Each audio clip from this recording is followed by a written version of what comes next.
Hello? Hello? Oh my gosh, my camera is so. Wait, am I just sitting wrong? Might just be sitting wrong.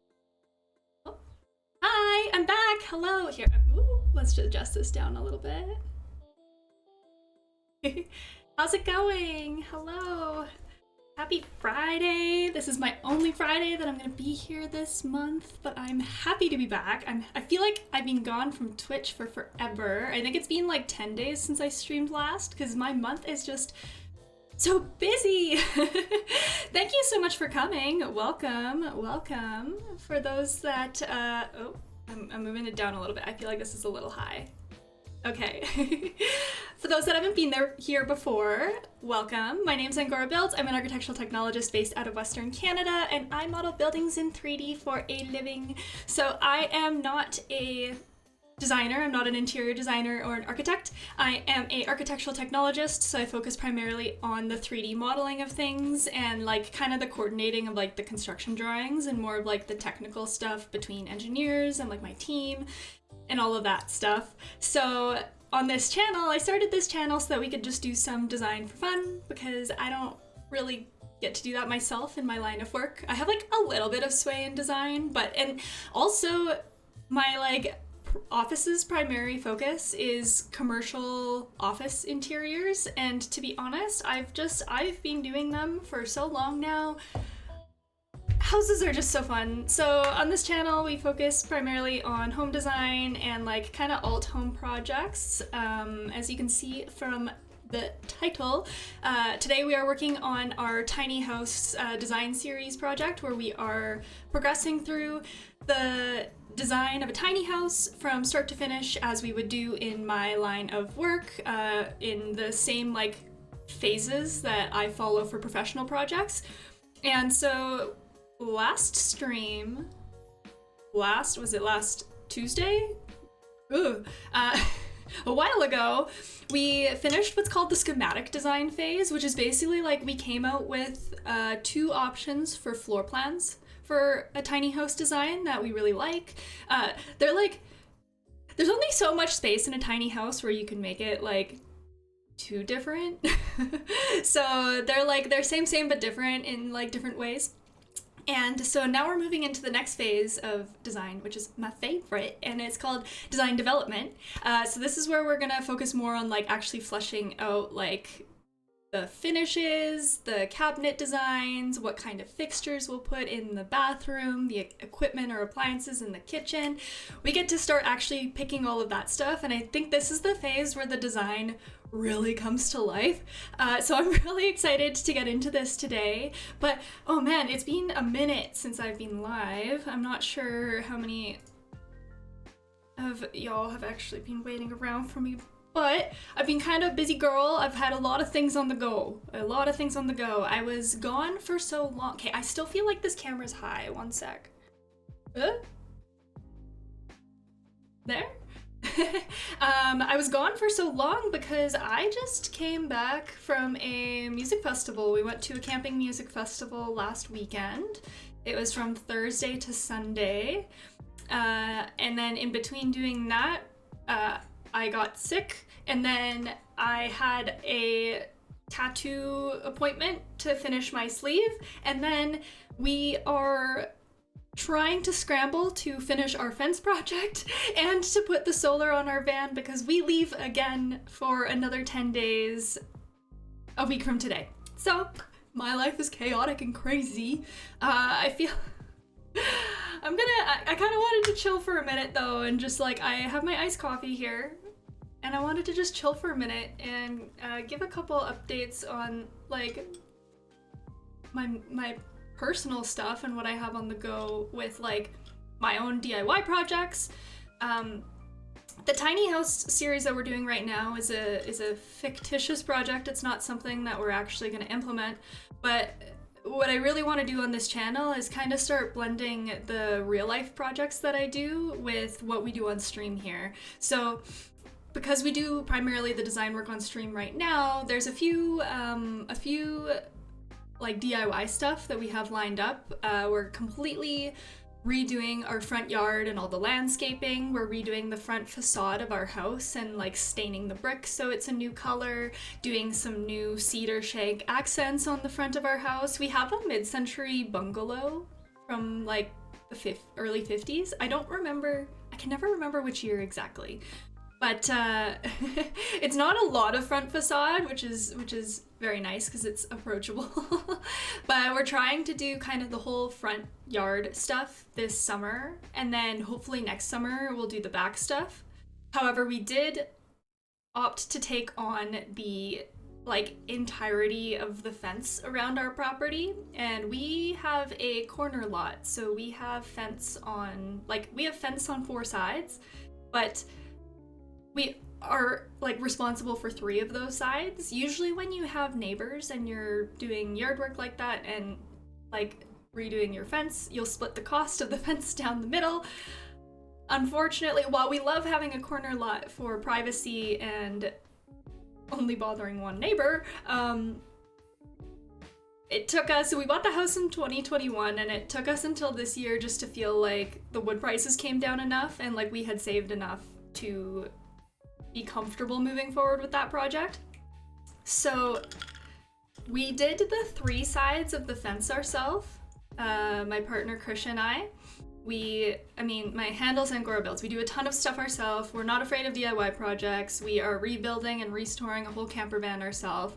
And so 3 sides of fence was no big deal, but because our neighbor actually works in construction as well, and he's a general contractor, we thought it would just be safer, a little bit less stressful to hire out the help for the fence just in between our 2 houses, because honestly, our neighbor has the most immaculate house. He is out there watering and mowing his lawn, I swear to God, every single day, and everything is just so like pristine on his side. And so his fence is also a completely different style than ours. And so I was like, I don't care that much, to be honest. We bought this house in 2021 with the intention of essentially completely flipping it within 3 to 4 years and then selling it, and then we're gonna relocate somewhere more rural. That's our plan. And so I'm not married to any decisions with the home design that we have, and a lot of the house design choices that we have been making are trying to strike a strategic balance between cost-effective but aesthetically pleasing, done correctly, and also kind of safe, so that when we do sell the house, it's not too eclectic or there isn't really any strange design choices that we've made that might deter any potential buyers. So you'll see, even when we get to, I really want to redo our bathroom on stream in the fall. I'm hoping to also trial run IRL streaming that process, and like when we're doing the tile work, when we do the demo, I want to do that on stream. I think that'll be a really fun project. It's a small bathroom. It's only like 5 feet by 8 feet, but I think it'll be really cool when we get to doing that. And you'll see when we design it on stream how a lot of the choices, like, I would love to go bold. Like, there's a part of me, I'm just like, I want to do wallpaper. I want to do like really bold accent colors. And because it's not our forever house, I'm like, I'm gonna wait till the next one. But that's where it gets kind of fun with this like tiny house series that we're doing, for example. This project isn't real. It's entirely fiction. So we can have as much fun with getting a little bit bolder, doing a little bit more trendy stuff, a little bit more elaborate design choices. So I'm really looking forward to that. And so today especially, I don't think we're gonna really get too much 3D modeling today. I can go over the floor plans in a minute and like just give us like a quick review of where we landed last time so you know exactly what we're working with. But I really wanted to take today to just do a lot of research. So a lot of design inspiration and like maybe we'll watch a couple tours. I have some videos lined up that I really want to watch that are a bit more educational, and we'll talk about the different like kinds of interior design styles, different styles of kitchen designs. We'll kind of look at the big picture and see if any of them pull, because I think we're at the point coming into design development with this tiny house project. I think I want to start with the kitchen, just because the kitchen is such a like focal point of the house. And with you'll see when I pull up the floor plans too, it's so central in how it's situated, and we have an open concept in the main living space between the kitchen and the living room. So I really think that the kitchen will act as like the foundation for inspiring the rest of at least the living room and kind of the main floor part. We'll talk a little bit more about what like the bedroom or the bathroom design will look like, but I'm not quite sure if we're gonna get to that today, because I think we have quite a bit lined up.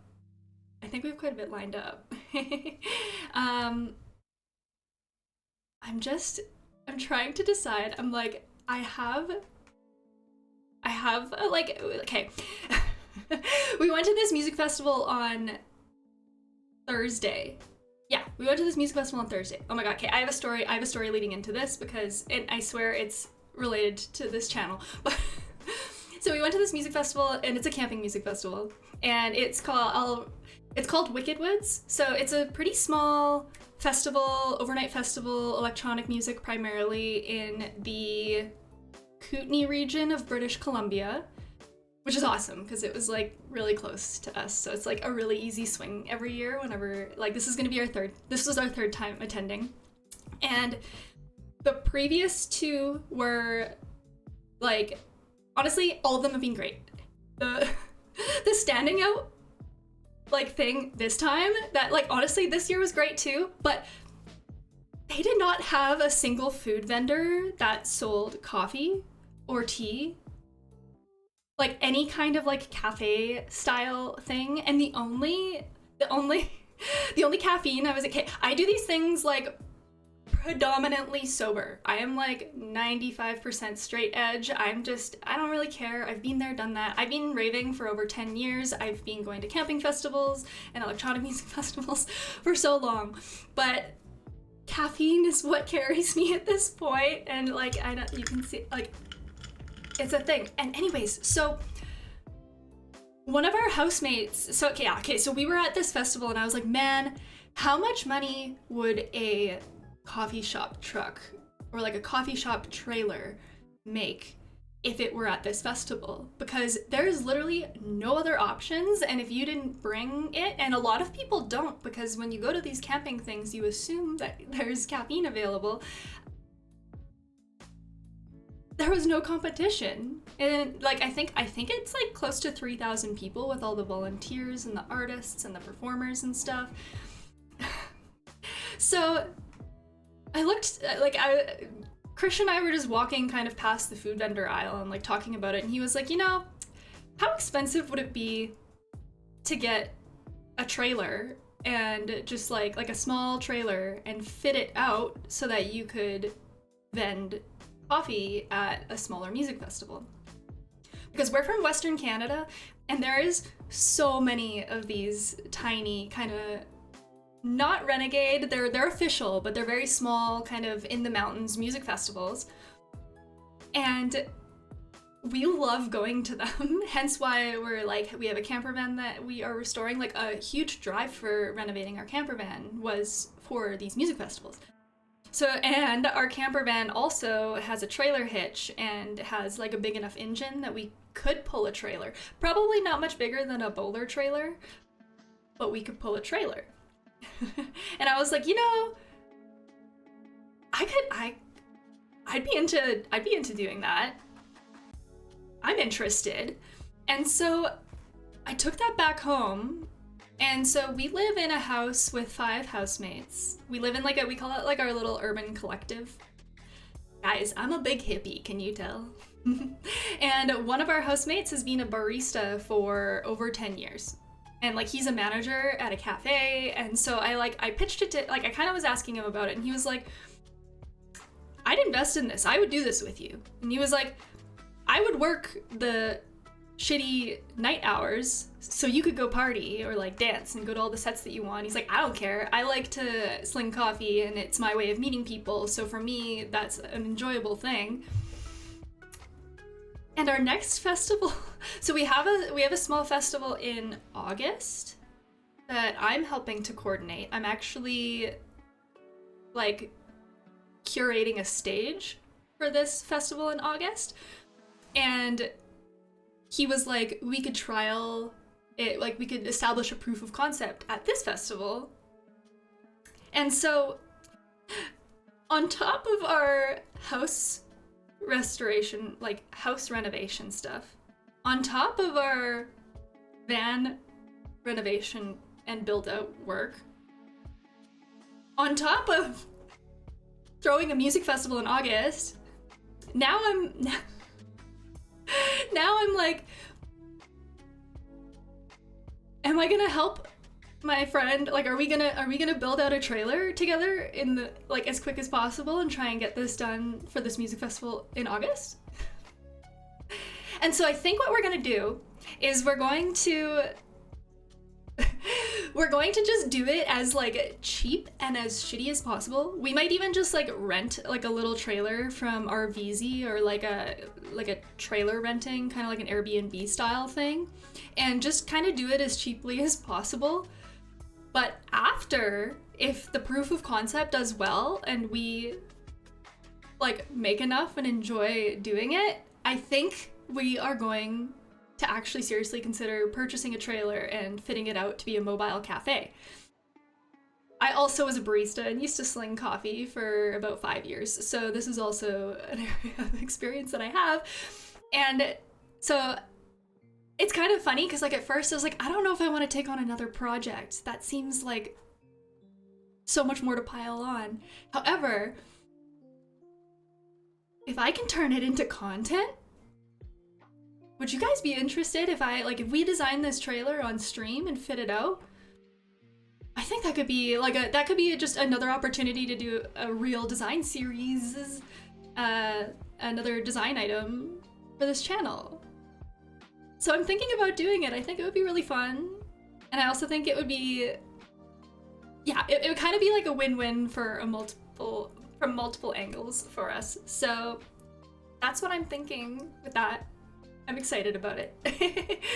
But it's funny because I'm at this point where I'm like, man, I want to like renovate stuff full time.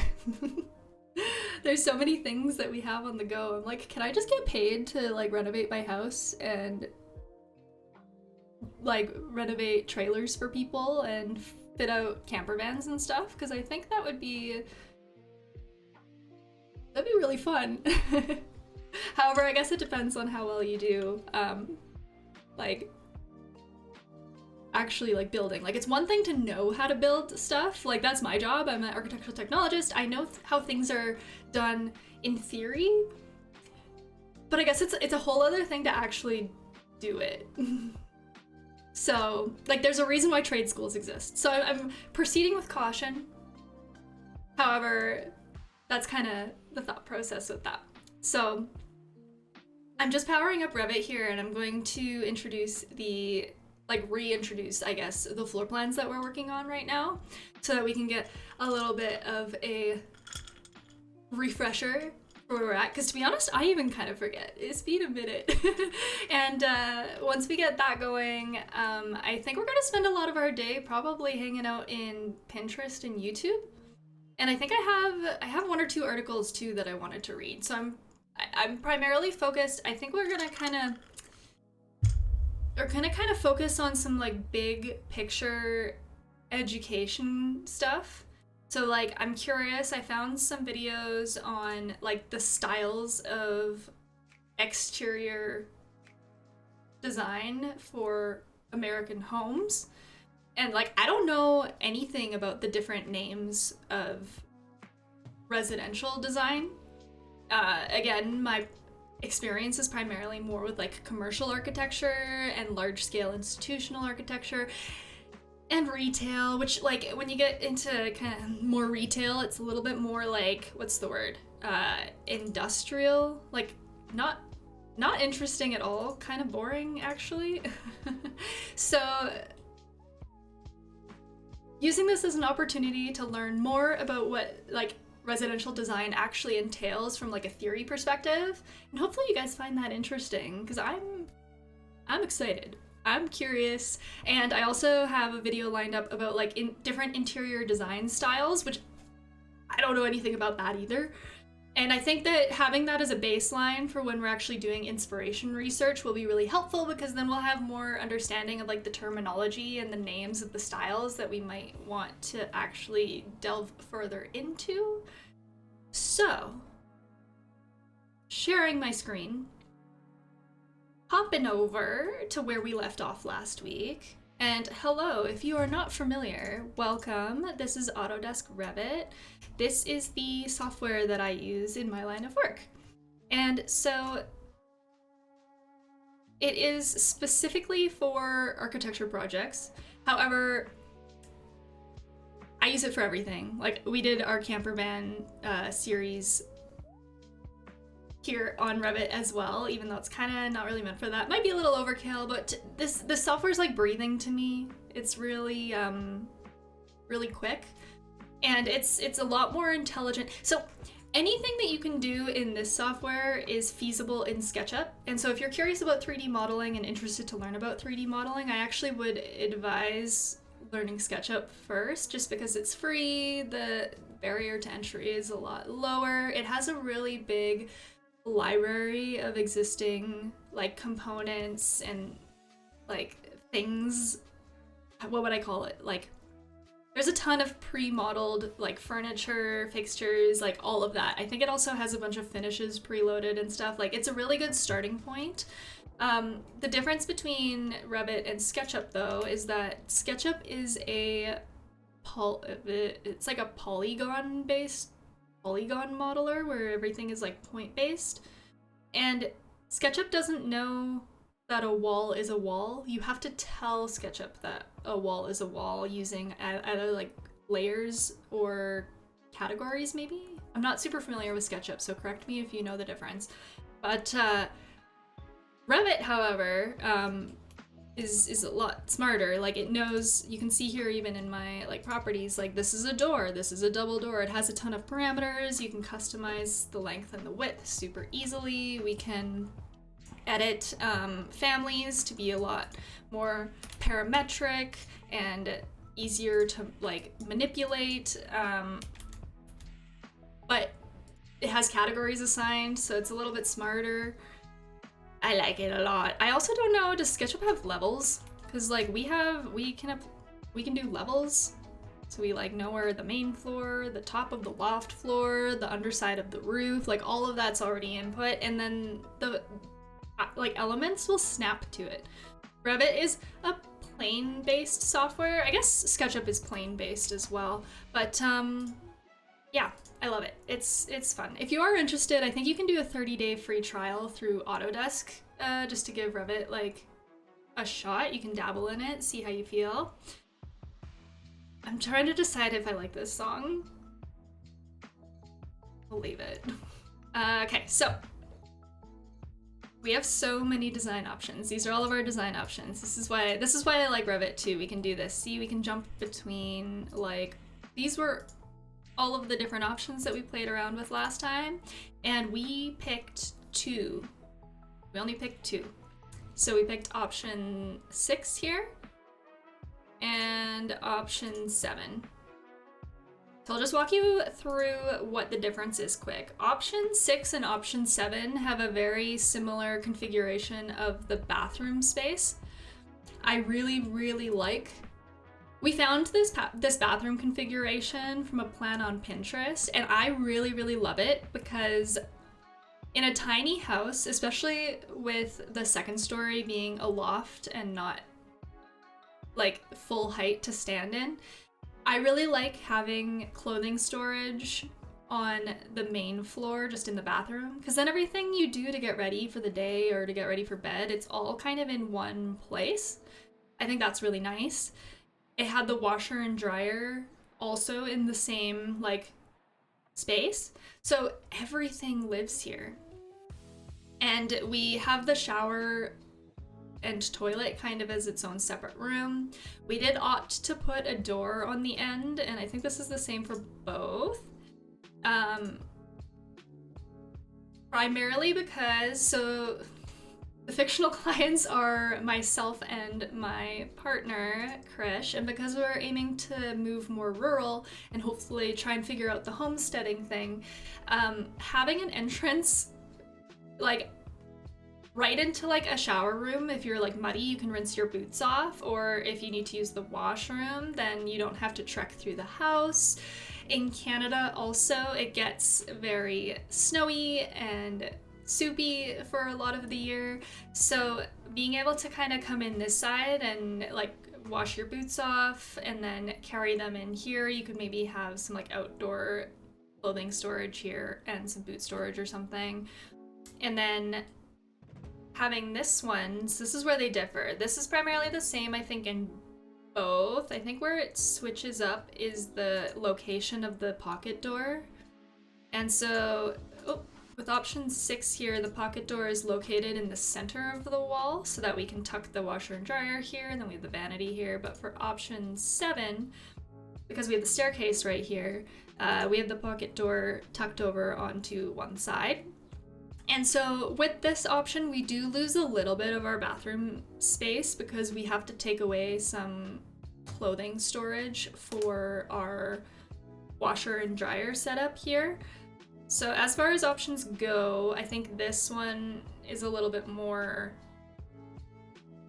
efficient, I guess. Like, it just has a little bit more space. And this one, I think, it's like it's kind of a trade-off, right? Like, it's like you get the bigger bathroom or you get the bigger kitchen. And you can kind of see here, like in option 6, we have this galley style kitchen where the counter is on either side.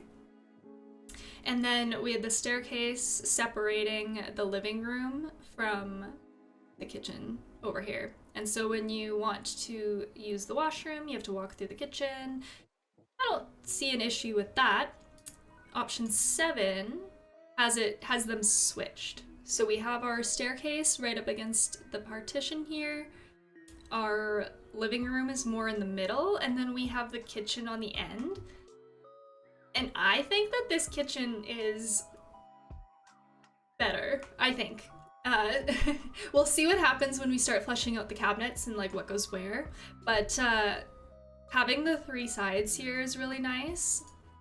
And although we lose like this little bit of space from the bathroom here for the washer and dryer, you could even do a combo unit and then that would help.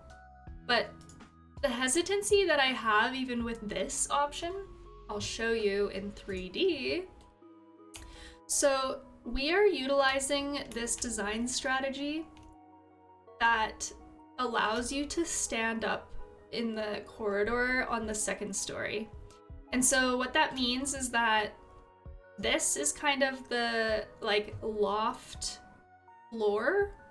It's higher, and this is like typically what you'd see in a regular tiny house with just the loft. Where this design differs is because there is a step down here about maybe 1.5 feet below, and you strategically place your cabinets or anything that doesn't require like full standing height, like see having the sofa tucked below the bulkhead here, and then you can achieve standing room in the corridor, which I think is just really, really nice for having a space feel functional and to make a tiny house feel a little bit less claustrophobic. This is a design strategy that we ripped from a designer who owns a company called Shay's Tiny Homes. And I'll show you the photo here. Just sometimes I feel like having a visual reference really helps. But you can even kind of see here, this is a good example of it too, where this bulkhead comes down and it continues pretty much the full length of the house. But I wonder if I can get a second story photo of the bedroom. It creates this space in the bedroom where instead of feeling like you are crawling into like a little tree fort or something, it just feels like your bed is on a raised platform. And so I think for like getting up in the morning, like at least, and with this design specifically, having the closet space in your bedroom, but the ability to actually like stand up while you get changed in the morning, like this is a game changer. Once I saw this design strategy, and she does this design strategy, like I think she has how many different designs? There's a whole bunch. 6? Yeah, 6 designs. Every single one of the 6 almost, I think, has this kind of tiered corridor to loft strategy so that you do get the full head height. And yeah, I just think that this is really make or break in feeling like a real house. So this was a mandatory addition that we really wanted to incorporate into the design, and therefore it's here. So it creates a really interesting situation though on, like, we haven't fleshed out any of the cabinets underneath here. Like this is where we're going next, but it creates a really interesting situation here where there's a little bulkhead and the stove is kind of tucked underneath there. And this, let me get an elevation here. This one? Yeah. Yeah, so this, like, this is the underside of the corridor walkway. Like, this height to the ground is 5'2".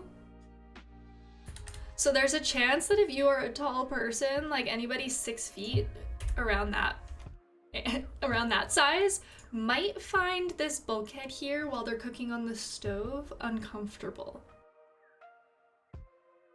So this is just something I want to be mindful of, because it's the one hesitancy that I have about this design specifically. However, if we look at this designer and the kind of tiny houses that they've designed, they do have a model that has a bathroom or a kitchen design that's like the same. And because it's been executed before, that makes me think it's a little bit more safe. But I guess what I'm noticing here is that the stove and the sink are on the full height side. Actually, this doesn't look like it jumps down too much at all. Hold on. I'm checking the other ones really quick. This one. No, this is the linear one, I think. It's like one long one. No second story.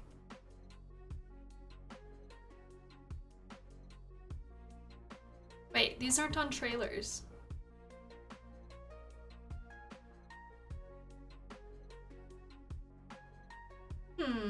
Oh, this one, here. Yeah, this is the one I was thinking of. There's even this is in the bathroom, I think, and the sink is under the bulkhead too, which I don't know how I feel about this, because then you wouldn't really get a mirror in front of your sink to have like a vanity, get ready in the morning kind of situation. I guess you don't necessarily need that. But yeah, look at this. Look at how low this goes. And they have the stove under it. So I'm like, is it okay then? Like, it's being like, this is built. This is not a render. I'm quite certain this is constructed, so someone's done it. But yeah, that's kind of the one like caution that I have with this one. But the nice thing with the design process is that as we flesh this out in 3D and actually start like configuring the cabinets and figuring out like what's a drawer, what's a shelf, what's a like upper cabinet, like all those stuff, when we get that figured out, that might give us our answer, and we'll see if it falls together nicely, because sometimes things look good in plan view and then they just don't work out when you actually like try and finesse it all together in like the 3D space. And I think that was pretty much my introduction of these ones. The other option too for this side, if we really wanted, is to also have a galley kitchen here on this end and then have a door here. And then that could be like a future-proof thing if you wanted to add a second trailer on to have like a detached or like an attached office space or a guest room or something. That could act as like a future-proofing thing. I don't know, we'll talk about it. We'll see how it fits together, because if this kitchen feels like it has an exuberant amount of space, but I do like the idea of having a very large kitchen. Yeah, we'll see. So let's hop over, because before we get into this, we'll set up our Pinterest folders quick for the design development phase. We have our tiny house schematic design phase folder that we were working in for the last couple of weeks, and this one is focusing more on like layout configuration and how spaces interrelate with one another. Now we're gonna look at finishes and storage solutions and like cabinet details. We're gonna get a little bit closer in our scope of items that we add to our board. So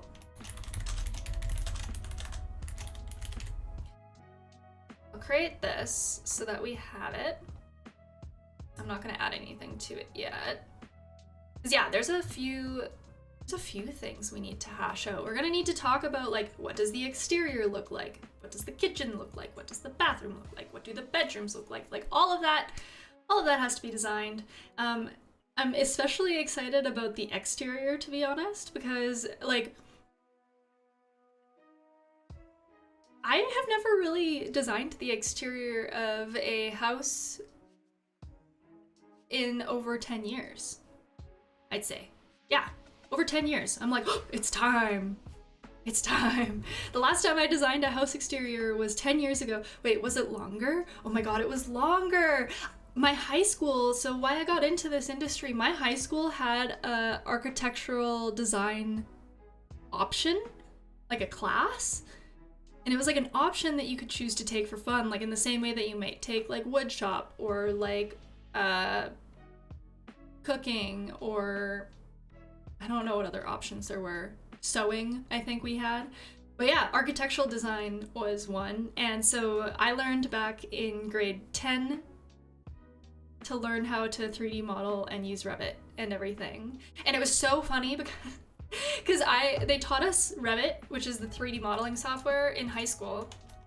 And so I learned how to use this. And then I get to college, to post-secondary, to become an architectural technologist. And I thought I was calling this AutoCAD.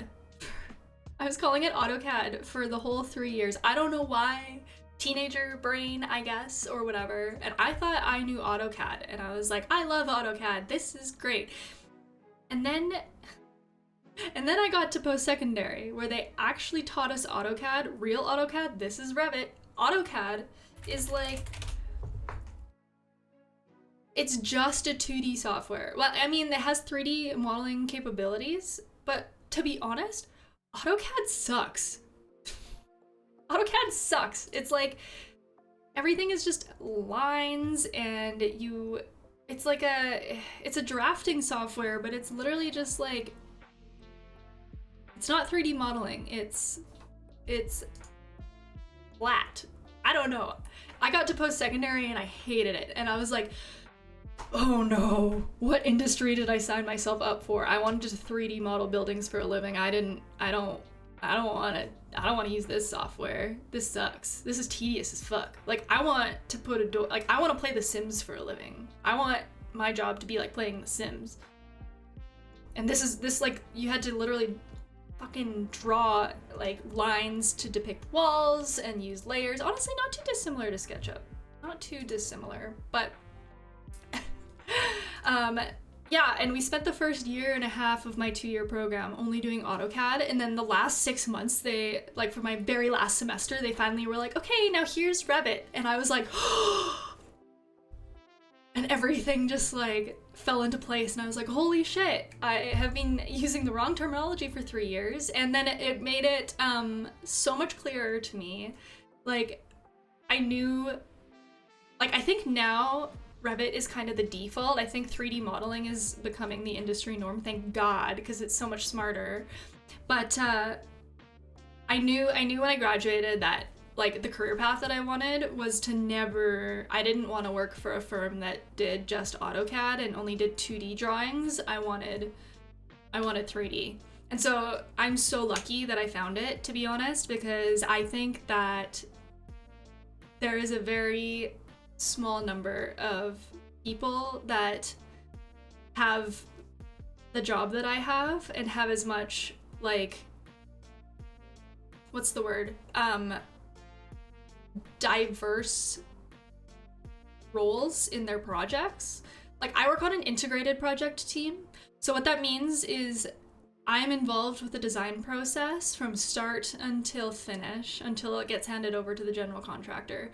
I'm there from day one, setting up base building models and helping the designers 3D model their like visions so that they can put it into renderings for like VR or AR walkthroughs, things like that. And there's so many large firms that if you get hired by them, you are put into a trough of a specialty and you only do that.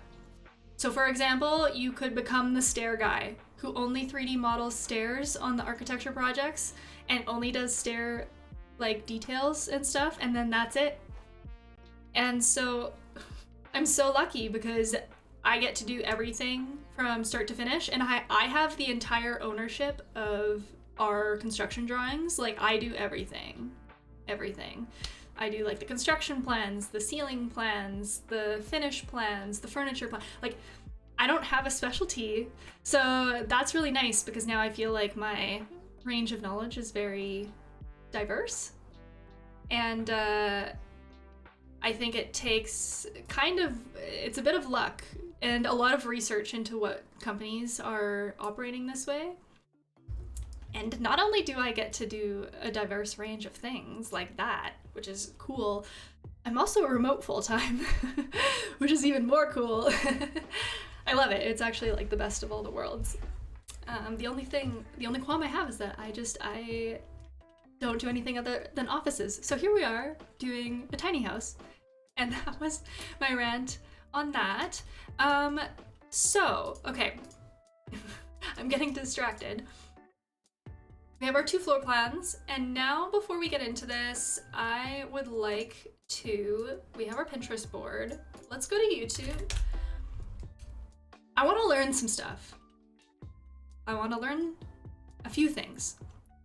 Again, I just don't know a lot of the theory or like design education around residential projects. I don't know like the style, like here, yeah, like ultimate interior, 50 interior design styles explained in 25 minutes. I don't know the names of any interior design styles aside from like mid-century modern, just because that's like so hot right now. So there's a few. 50 interior design styles in 25 minutes. I really want to watch this one today because I feel like with the kitchen and like the open concept area, like this area here they'll tie in together. It's open concept, and so figuring out like a cohesive style that we can kind of maybe springboard the kitchen off of. I also have one on, explore the most popular home exterior and architecture styles in the US. We have part 1 and part 2. Also, exterior home design trends for 2022. And then I'm also kind of curious about this one before we get too much farther. There's this video, apparently there's something wrong with 2x4 wood framing for houses. I think that's like what I'm taking from the thumbnail here. And I think we were talking for this tiny house design. We're not going to really get into the construction drawings, but because I can input the information in Revit, just like under the wall assemblies, I'd like to just, it's not much work to throw in if it's a wood frame or a metal framed house. I think for a tiny house, a metal framing would be better for weight, because like steel studs are much lighter, so we'll probably opt to do that anyways. But I'm curious about this, so I don't know if we'll get to this today. There's some other ones too. Oh yeah, there's a tour here. It's a 602 square foot family home in Tokyo. Because now we're getting into like, we can just start looking at like the aesthetics of design. And like looking at like how the finishes and the everything, like how it feels. We're not looking at like the interrelation of components anymore, so we don't really have to stick to tours that were similar to what we were designing like we did before, where we primarily watched tiny house tours that were the same like size-ish of what we're designing to get an idea for how they were laid out. So I think we'll hop into this interior design styles explained. Actually, there's one more article as well. 1 minute. I have a couple articles saved too. I think this is just gonna be like a big React day. We'll hang out, learn some things about design, learn some things, and hopefully get some inspo. I don't know why my Notion is taking a minute to log on though. You good? Hello? Hello? Here we go. It was, which one was it? Where's my media?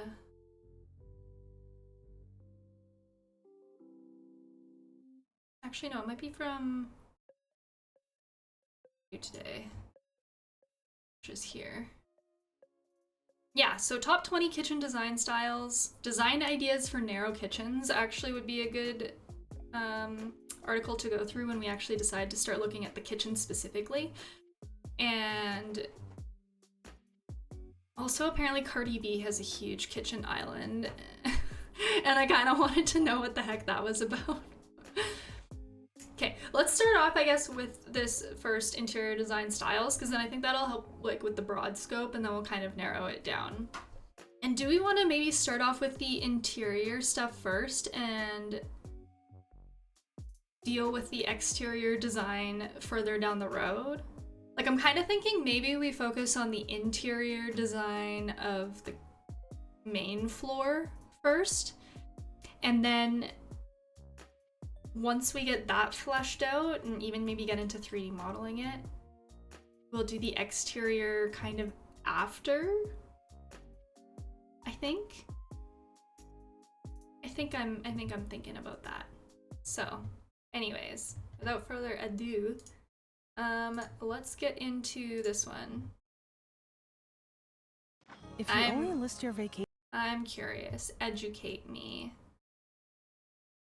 And like, I learned about quite a few of this stuff in post-secondary. I actually did I did a 1.5 years of urban studies at university prior to transferring to the school I went to for my diploma. That gave me, it was a 2-year program for architectural technologies, which is actually like crazy. I think it absolutely should probably be a 4-year program at this point.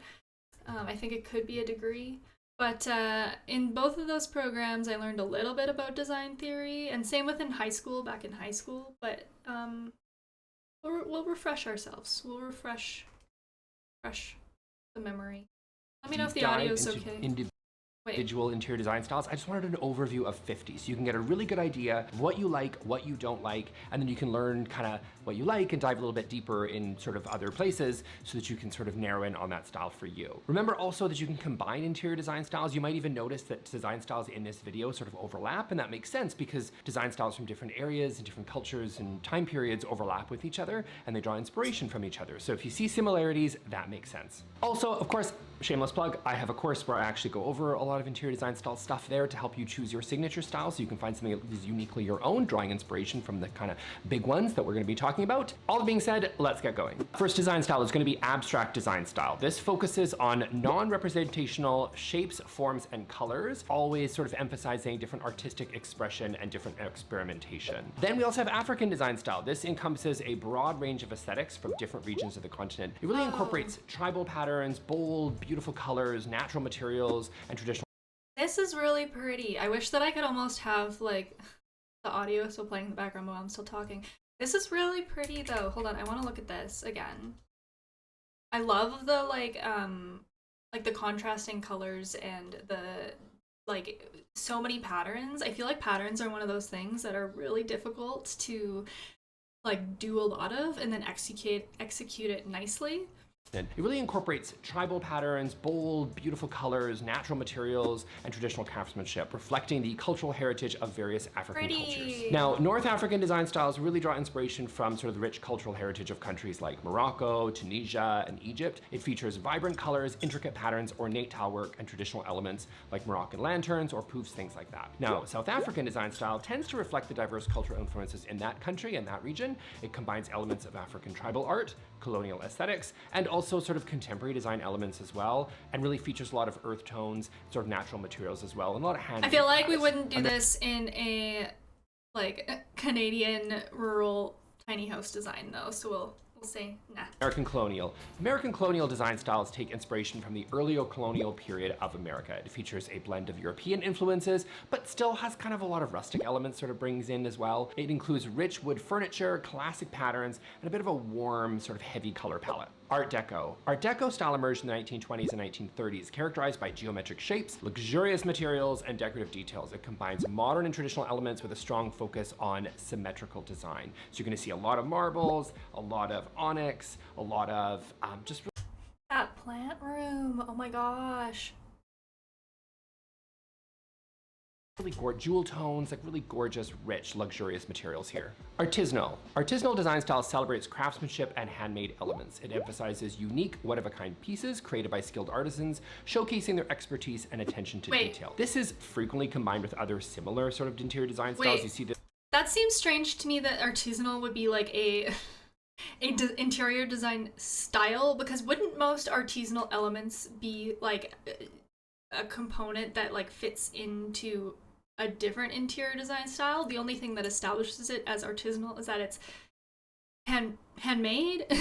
Is that, unless it's like the pursuing the like vibe of curating mostly handmade things, which I still think is actually, especially if it like becomes trendy, is a really nice trend to have if it actually is supporting more local and smaller creators. The concern that I have with like trends like this, where it like is supposed to look handcrafted but it actually isn't, like there's a lot of like big box manufacturers and like home decor stores that will just start like pumping out like fake looks like it's supposed to be handcrafted. Like even like macrame plant hangers, for example, are the easiest thing to make yourself, and you can go like buy them at HomeSense and stuff. Like that is I guess the one downside of I am not a huge fan of large scale manufacturing of anything,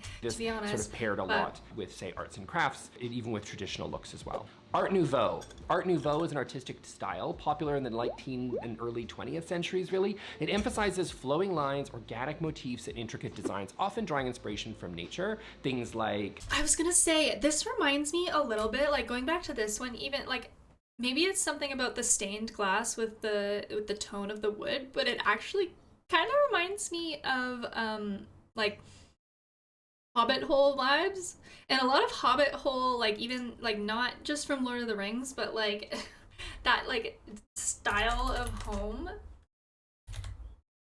um just seems to kind of emulate that on the interior in a lot of ways. Hold on, Hobbit hole interior.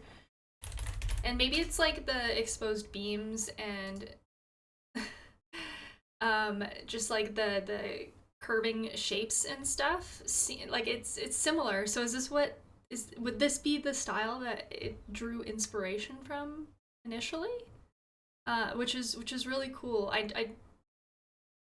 I didn't yeah, learning like the names and the terminologies of these things is really interesting. Flowing lines, organic motifs, and intricate designs, often drawing inspiration from nature. Things like leaves, birds, fairies, flowers, things like that. Strong focus on curves and broken lines like you would see in nature. So not a lot of straight geometric. This is sort of what Art Deco was a response to in many ways. Arts and crafts. Arts and crafts interior design, also known as sort of the craftsman style, emerged as a reaction against sort of the mass production that we saw in the late 19th and early 20th century. It's really characterized by its emphasis on handcrafted, high-quality materials and celebrated skilled craftsmanship. You see a lot of wood tones being used in this style. Very, very beautiful. Feels very heavy, but very intricate at the same time. Love it. Bauhaus. Bauhaus design style emerged in the early 20th century and focused on the principles of simplicity, functionality, and minimalism. It combines modernist aesthetics and craftsmanship. This really created a lot of inspiration around mid-century modern, which of course is a ubiquitous design style we're going to get to later. Baroque. Baroque design style emerged in the 17th century, and it's characterized by grandeur, opulence, and ornate details. It features elaborate furniture, gilded accents, intricate carvings, and dramatic patterns. That's Biophilic. crazy. Biophilic design focuses on This is my favorite kind of design. incorporating elements of nature into indoor spaces, creating a connection with the natural world. It emphasizes use of natural materials, of course, such as wood and stone, but it also integrates actual life into the space, right? So lots of plants and lots of natural light as well. Biophilic design aims to improve well-being, it reduces stress, and promotes a sense of calm by bringing nature indoors. You see a lot of biophilic also being seen in Japandi design and organic modern.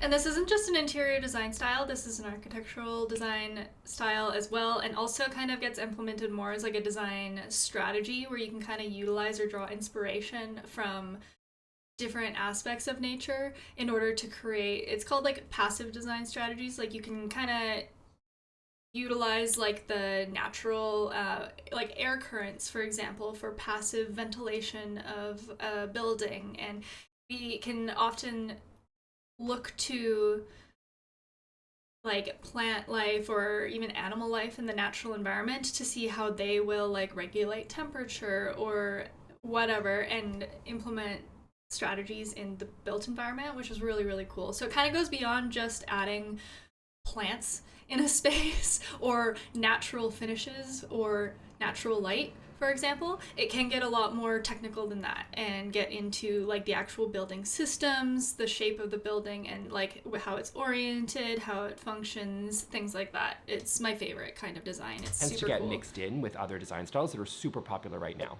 Bohemian. Bohemian, otherwise known as boho, style embraces an eclectic mix of patterns, colors, and textures. It has a relaxed, carefree vibe, often incorporating global influences and a sense of artistic bohemianism. Ideally, it focuses on found objects from your travels, so it feels eclectic, but modern boho tends to be more curated with a sort of tighter or more neutral color palette. But this is actually a design style that very unfortunately has become mass produced and manufactured in the big box retailers. I even see boho things being produced and sold at Walmart at this point, which is really unfortunate because, as he mentioned, it's intended to feel like a curation of items that you have like taken in over time through like traveling or like hand-me-downs. And I think at its root too, bohemian as like a style is supposed to feel kind of very like laissez-faire, but also kind of affordable.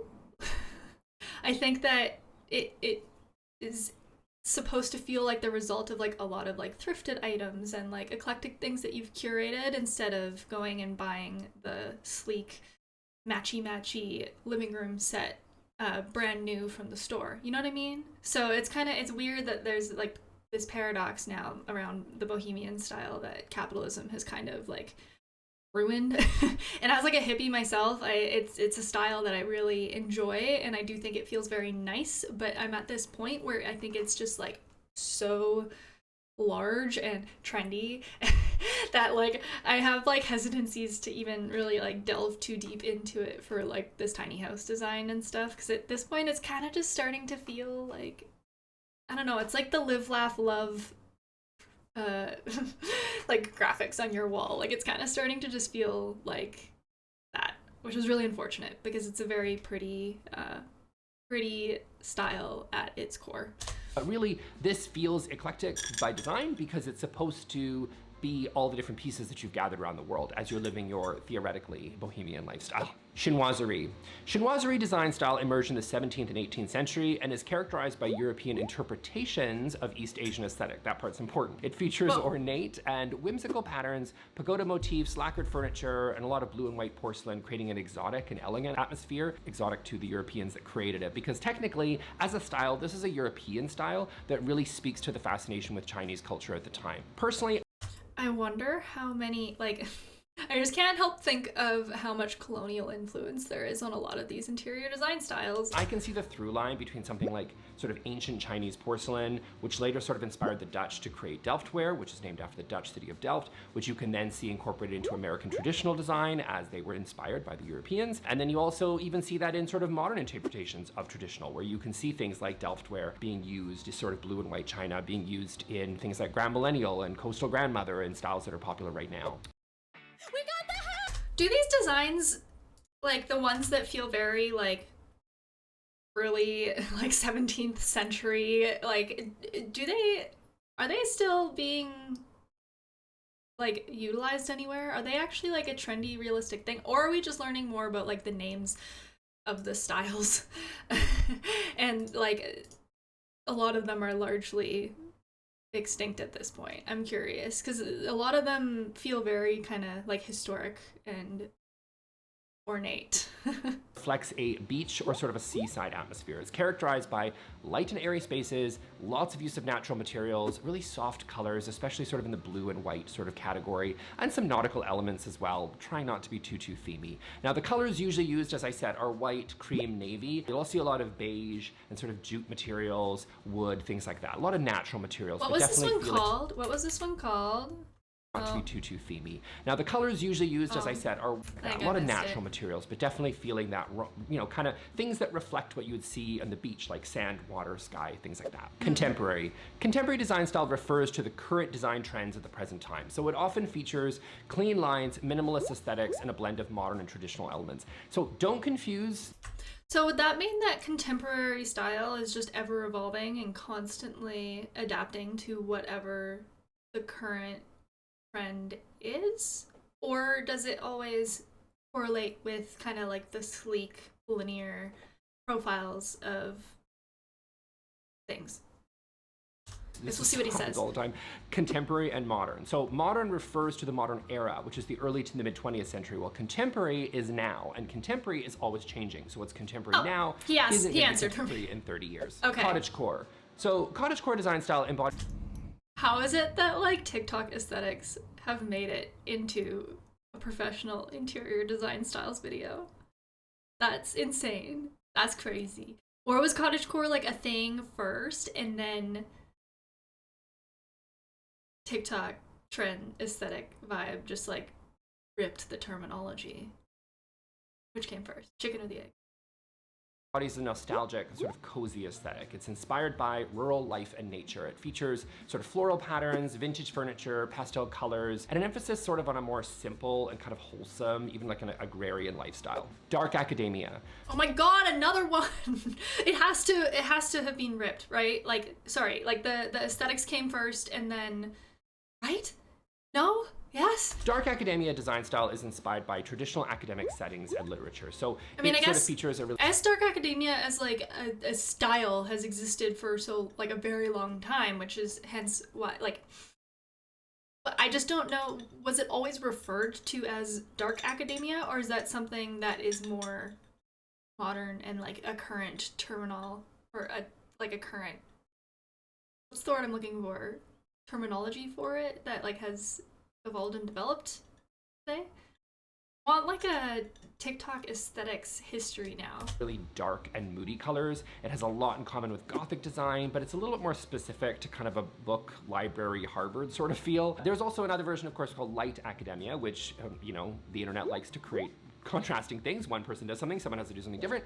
And it's very similar in theme, but it's just a lighter palette, and you'll see a lot of cream, and it maintains some of that sort of academic vibe, but it kind of has a little bit more of kind of a whimsical feel to it. Eclectic. So eclectic style combines elements from various design periods and styles, creating sort of something really unique and personalized. It embraces a mix of textures, patterns, and colors, but rather than just throwing things in a room together, which is what I think a lot of people think of when they think of they call things, oh, I'm eclectic, and it's just sort of thrown in. I think eclectic sort of thrives on the juxtaposition of different elements put together. So you might see something like a really gorgeous, kind of glamorous chandelier, but then you'd have it next to something like a plastic chair, right? It embraces sort of the unexpected, and it often combines this with different other interior design styles as well. So you might see boho eclectic or modern eclectic, you know, it sort of combines a lot of things really, really well, but I think it really thrives on that contrast. English countryside. So English countryside style draws inspiration, well, obviously from rural England, and it features sort of cozy rustic aesthetic and floral patterns, traditional furniture, and sort of really warm and inviting spaces. I sort of feel like this one in many ways feels a little bit more kind of updated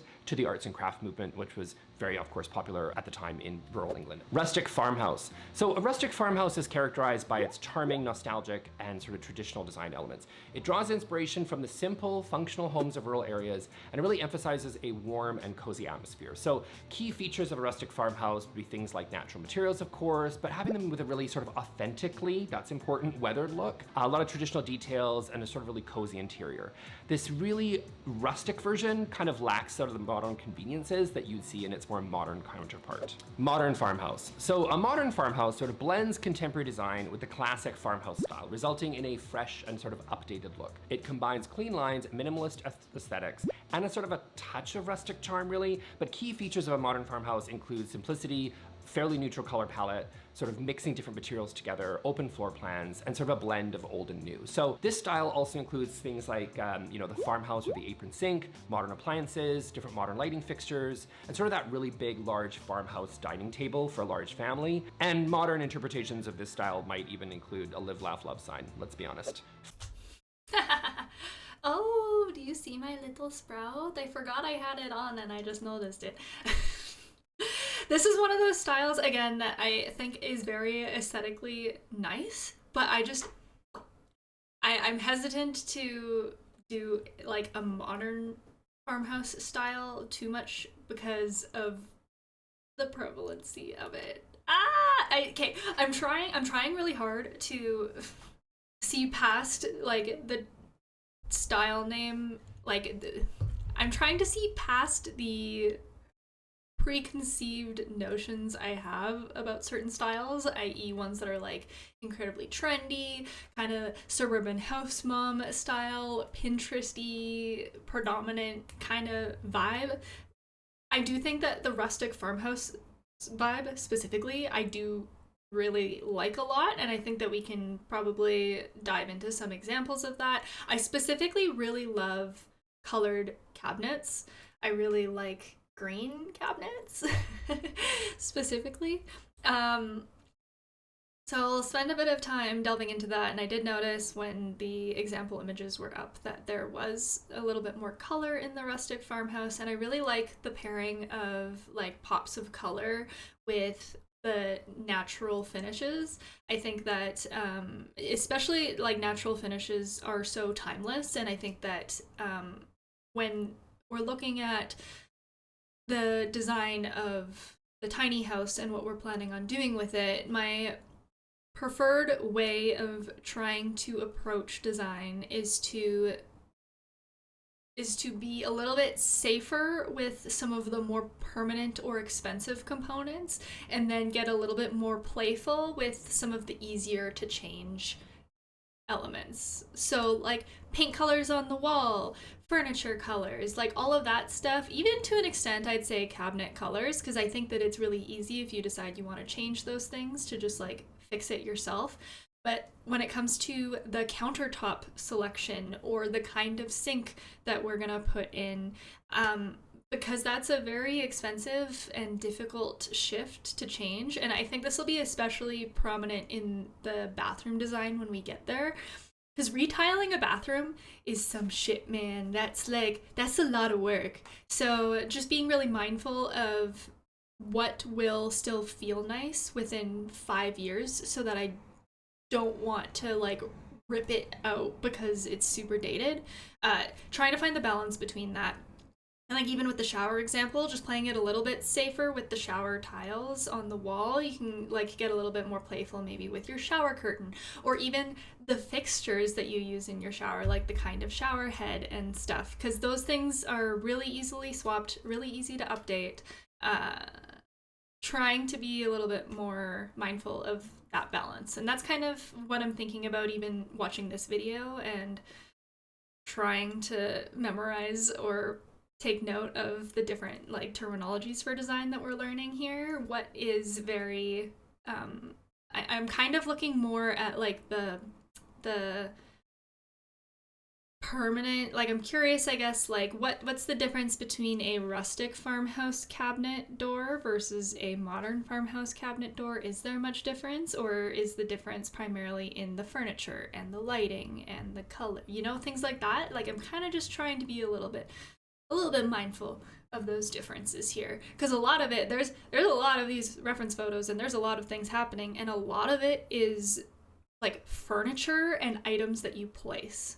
So that's awesome, but also with a tiny house design, we're not going to have a lot of opportunities for a lot of furniture and a lot of things to place. We're going to have to just be a little bit more conscious of, if there's a design style that we want to gravitate towards, how can we express that in more minimal ways, right? So that'll be a fun balance to try and figure out. French provincial. So French design style is known for its sort of elegant, its sophistication, and its ornate details. It sort of combines classic French elements with refined furnishings, intricate moldings, and luxurious fabrics. So blending this style with similar styles is very popular in contemporary design right now. So lots of crown moldings, beautiful panel moldings, chair rails, things like that. Glam. Glam style really draws on styles like Art Deco and also Hollywood Regency, but with a palette that usually has more white, silver, gold, and gray. That seems to be the most popular. It features bold colors, lots of mirrored finishes, metallic accents, and sort of really loud. I think this is too ornate for a tiny house. It tends not to follow the rules of Art Deco around things like symmetry. And if I'm being honest, this style doesn't really always have a love of quality that's reflected in those other styles. So instead of seeing luxurious marble, you'll see rhinestones, glitter, sequins. These tend to be used a lot more often to sort of mimic some of the expensive luxury materials that we see in some of the design styles that it's inspired by. That's kind of a nice way. I feel like you see this style in hotels a lot too. Putting it. Grand Millennial. Grand Millennial design style is a modern take on sort of traditional aesthetics. So it's also known as granny chic, and it sort of features a mix of sort of vintage and modern elements at the same time. So you'll see bold patterns, you know, eclectic decor. I didn't think I liked this, but I do really like the one left. And really a sense of nostalgia with things like lots of ruffles and frills and things like that. It embraces maximalism and creates something really vibrant and very personal to the person that lives there. Greek. Greek design styles take inspiration from ancient Greek architecture and aesthetics, so lots of columns, things like that. It features clean lines, white and blue sort of color palettes to kind of reflect the architecture and style of Greece. It has lots of columns, as I said, marble accents, and it really kind of creates a sense of elegance and timeless beauty. Also, finishes like plaster or lime wash, which are super, super popular right now, also are really reflected in that architecture of Greece, and you see that come through in this style even when it's not in Greece. On the journey of teaching responsibility. So it's interesting to me, I didn't really expect there to be so many regional-based styles too. Obviously I think we're gonna steer clear of any of the more regional-focused designs. Like I don't really want to incorporate Mediterranean elements into our tiny house if we are in the middle of like a coniferous forest in British Columbia or something. I just don't think that'll fit the vibe. But maybe, I wonder if we'll get any kind of like Nordic influenced styles that could maybe be interesting. Inspiration from medieval architecture and aesthetics. So it promotes things like, you know, we got pointed arches, vaulted ceilings, ornate details, really dark colors to create something really dramatic, but also a little bit romantic at the same time. Hollywood Regency. Hollywood Regency interior design is a glamorous and opulent design style that originated in the golden age of Hollywood, sort of in kind of the 1930s. It really draws inspiration from the lavish sets and glamorous lifestyles of Hollywood movies. It combines elements of Art Deco, but also has some neoclassical and even some mid-century sort of thrown in there. And it's characterized by its opulence, its boldness, and sort of its theatricality. This is not a subtle style by any means. It really creates a kind of strong sense of elegance and sort of drama to your living space. Okay, actually, this is interesting as that, like, being the name of the theme, because on this channel we've watched a few Architectural Digest house tours from celebrities like RuPaul, Cara Delevingne, I think there was a third one, I forget. But, like, the commonality between a lot of them is how, like, extravagant and opulent their homes are and how, like, expressive and bold and crazy. I that's kind of interesting to learn about this, like, Hollywood Deco, is that what it was? Having it actually be like a specific style, because when we were watching our tours, I just assumed that it was like a representation of the eclectic nature of celebrities and like the exuberant amount of money that they have to do whatever they want. So when you are able to just hire anybody to do anything in your house, you're really, like, you really don't have to be safe.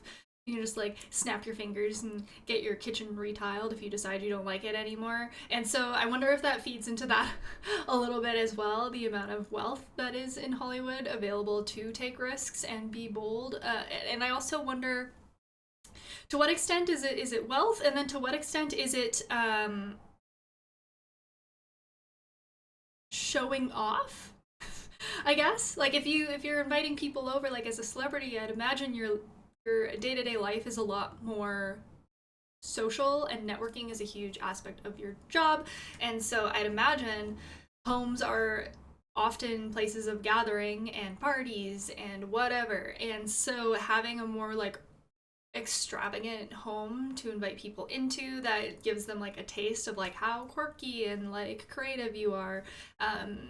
I wonder to what extent that influences as well. I feel like, yeah, there must be some kind of, like, psychological influence to that, which I think is neat. I would like, if there was, like, a documentary on that, I think that would be really fascinating. Indian design style embraces the rich cultural heritage of India, and it really features a lot of really vibrant, beautiful colors, lots of jewel tones, intricate patterns like paisley and mandala, carved wood furniture, and decorative elements also like tapestries and textiles as well. It really looks for those kind of beautiful jewel tones of sapphire, ruby, and sort of emerald, which are really beautifully incorporated into the style. Industrial style draws inspiration from old factories and industrial spaces. So it embraces, like, raw, unfinished materials, right? We got exposed brick and concrete, things like that. A lot of metal accents and sort of really utilitarian kind of aesthetics is really what it's going for. This style is very popular in loft conversions in many cities. So as kind of older industrial areas get repurposed into housing and with some commercial mixed in, you see this style being used a lot. So it's I was actually going to say this. We actually don't see this style very often at all in where I'm located in Western Canada, just because we don't have old architecture. Like, I think most of our old buildings are, like, only around, like, maybe 100 to 120 years old or so, which is, it's very much regional. Like, I know you go to the east coast of Canada, even visiting New York, for example, where they have a lot of those, like, and brick construction also. We don't have any brick really here, and if we do have brick, it's because it was an intentional design choice. It was not a practical design choice, whereas I think on the east coast it was more of a practical choice, given that that was what was the predominant building material for a lot of different things. I think brick must be a lot more expensive now. I think maybe because in Western Canada, with the availability of lumber and the large, what's the word I'm looking for, like huge timber trees that we have here, we didn't necessarily need to utilize brick as much, I think.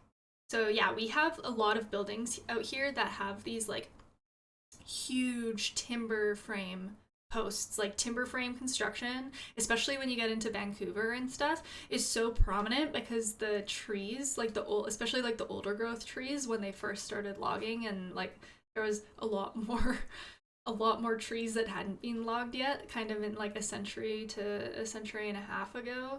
You get like the posts are freaking huge. They called them, oh my gosh, can I Google this?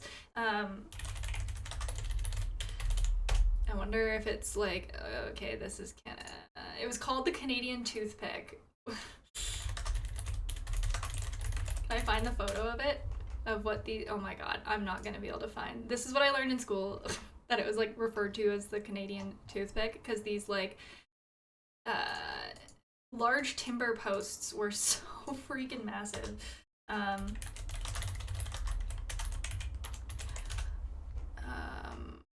not getting any historic ones, which sucks.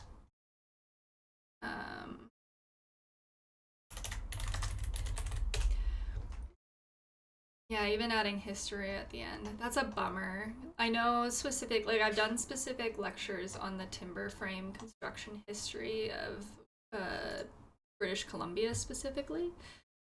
It's crazy. They had tree trunks that were like 6 feet in diameter that they would just like shave off the sides and like throw into buildings. Oh my god, it was nuts.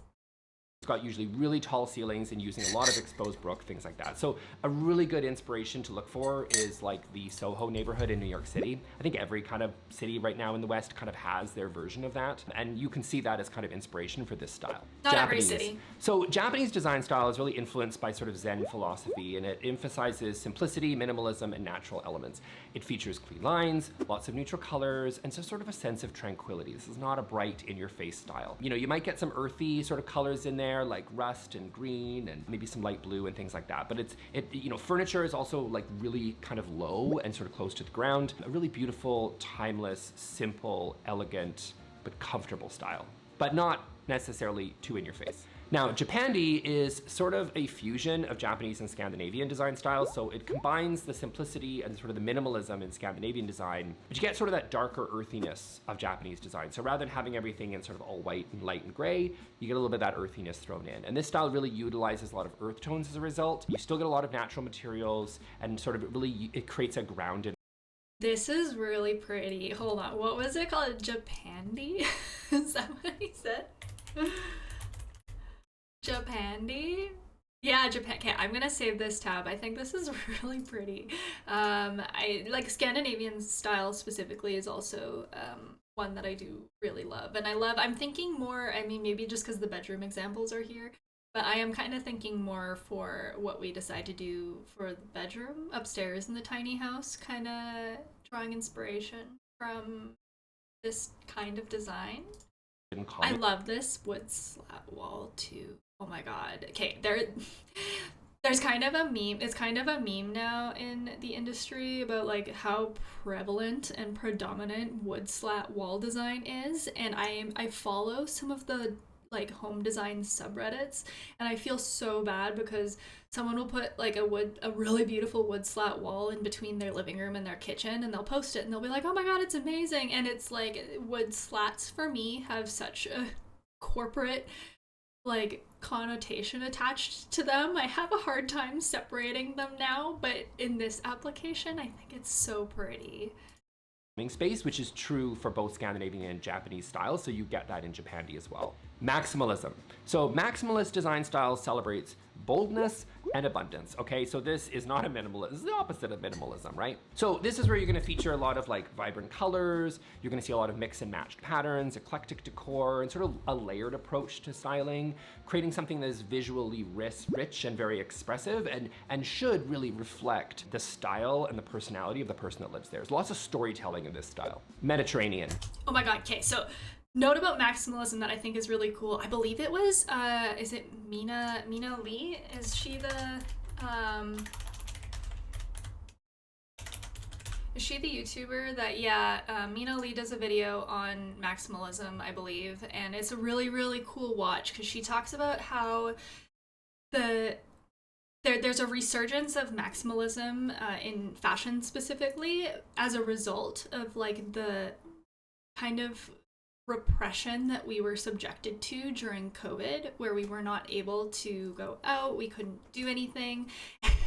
And I think probably a bit of a result as well. Like prior to COVID hitting, the minimalism trend was like huge, and all of the color palettes. This isn't fashion specifically, by the way. But interior design, I feel like, kind of interrelates a bit. But the predominance of minimalism and like the capsule wardrobe were a huge thing prior to the COVID-19 pandemic, and I find it really fascinating just as a real-time example.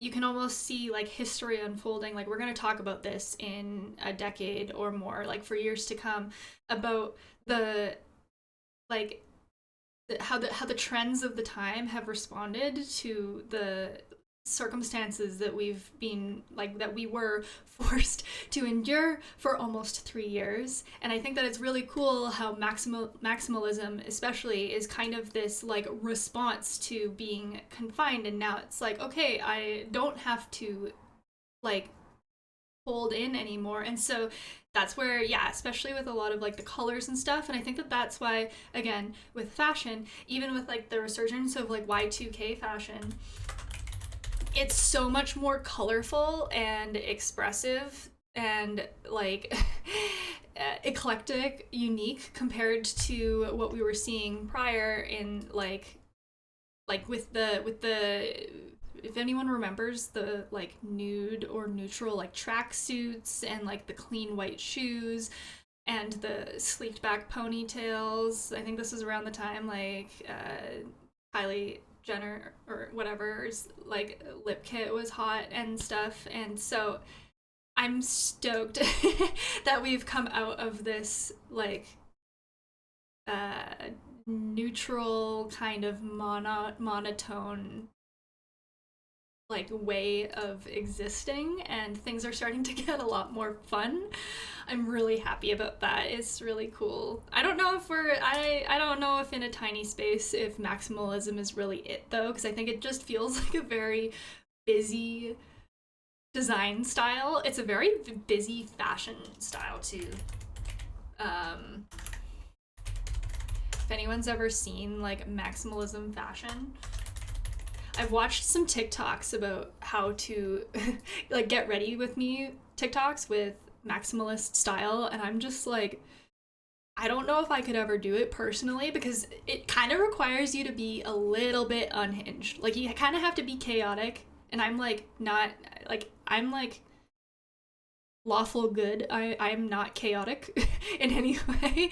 And so in my head, like I like earth tones or like kind of more pastel-y kind of vibes, but you kind of have to just get a little bit unhinged with the with the things you throw together, because I think the more left field it is, the like more maximalist it ends up being, which again would be very, very similar for the interior design trend as well. And I would say, I think because I'm not a chaotic person, I personally struggle with the casual combining of many patterns and colors in a way that actually seems to work and feel intentional. I that was not a strength I ever had, but I really admire the people that do, because I think it's really visually interesting. I don't think we want it in our tiny house.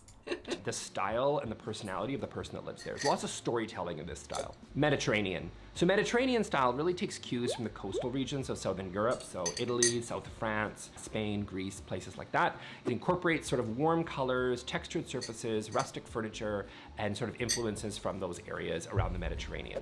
Mexican. Mexican design style reflects, of course, the vibrant, colorful culture of Mexico. So it incorporates lots of really big, bold colors. Really intricate tile work is really important, especially I love in the places tile like work the kitchen. of Mexican Handmade, colorful textiles, architecture. rustic furniture, and sort of traditional pottery. Mid-century modern. Mid-century modern style really emerged in the mid-20th century, and it features clean lines, simple shapes, and sort of a more minimalist approach. This is a function-first style. It often includes bold colors, geometric patterns, and sort of...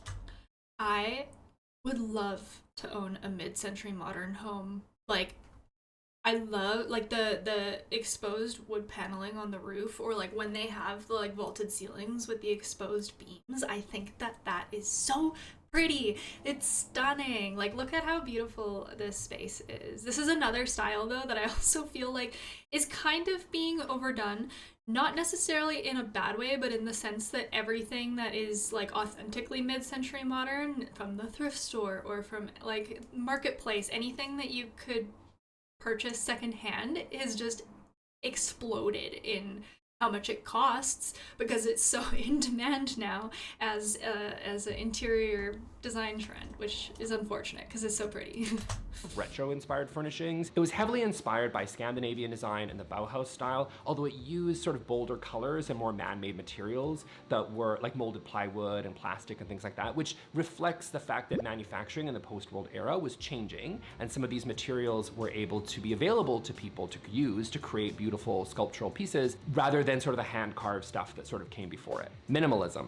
So minimalist design really focuses on simplicity and eliminating unnecessary elements. It features clean lines and a natural color palette and sort of a really clutter-free aesthetic. I think some people think of minimalism and they think of it being like an empty apartment, and it doesn't have to be that way. It just means really edited. Like, everything is really intentional. It serves a purpose for being there, and it's sort of a frame of mind, kind of in a way, rather than necessarily strictly a design style.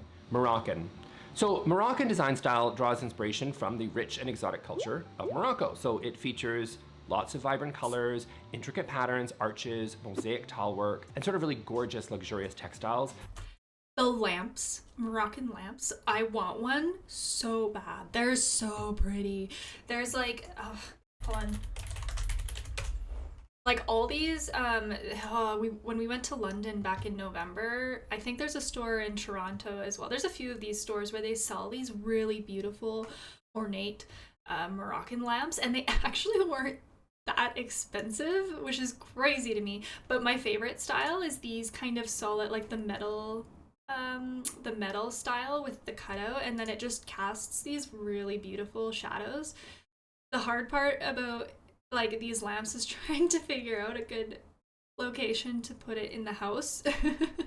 In a way, I'm not quite sure where we would put one. We don't have a very large house, and same with like in the tiny house. But what I really love, I'm not opposed to looking at doing some kind of ornate fixture like this, in like if there's a vaulted ceiling in the middle here, maybe not above the kitchen with this design option, but maybe with this one where the living room's here, having like a really beautiful feature light that is from, whether it's like a Moroccan light or some other kind of like international influence, could be a fun way to kind of bring in some eclecticness to the space and a little bit of personality. Because this is one of those things that, again, would be very easy to swap out. I think they're so pretty. There's some of them that are really crazy too. Like, you start getting into like the multiple tiered ones, and it's insane. I don't even know how you make these, but they are incredible. The store where they sold them was so magical because there was so many. You felt like you walked into like a different world. Look at this. Oh, I love them. Like Moroccan rugs and poofs and things like that. This style, along with other styles, sort of really influenced other styles, like boho, for example, being kind of a really popular one that has been popular for several years, really inspired by the Moroccan style. Neoclassic. Neoclassic design style really emerged in sort of the 18th century as a revival of sort of classic Greco-Roman sort of aesthetics. It features symmetrical designs, lots of clean lines, architectural elements are really key to this style, and sort of a refined and elegant sort of ambiance. Want to become an amazing content creator? Oh my gosh, please. Skip. Organic modern. Organic design style takes inspiration from nature, obviously, and emphasizes sort of natural materials, but also forms as well. So you see a lot of shapes that exist in nature and aren't necessarily sort of straight lines. It incorporates. Wait, what? This is a cool style. Hold on, what was that? Organic modern?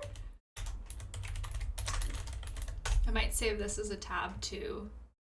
I'm just gonna look at some images quick before we get too deep down the rabbit hole, but this is really pretty. I'd like to know the difference between organic modern and Scandinavian, however, because it seems kind of close, a little bit of overlap, but I'll save this tab and we'll keep going. Incorporates materials like wood, stone, and organic textiles, creating sort of a harmonious and sort of earthy atmosphere. So although the forms are minimal and can be similar to something like mid-century modern in many ways, they embrace some more organic lines in there as well. And the palette is a little bit more natural, with sort of more natural materials used, which unlike mid-century modern, which can use things like plastic, organic modern doesn't really do that. Also, you might see things like a rustic bench, for example, thrown in there, which is a little bit more rough around the edges. Oh, this image on the right is really pretty. I love this vibe. The herringbone, like, floor finish here, too. Ugh. And sort of the typical clean straight lines that So you nice. see in mid-century. Pacific Northwestern. Wait, so what? Pacific Northwestern style is inspired by the natural beauty of the region. It features a blend of rustic and contemporary elements at the same time. I didn't know we had a It style. incorporates wood, stone, and also like earthy colors to create a cozy and inviting ambiance. Wow. Now, key to this style, I think, is large glass windows are kind of a signature of this style, and it really just helps bring in a lot of natural light, which Wait, can we do like a... How ridiculous would it be to try and do like a Pacific Northwest tiny house?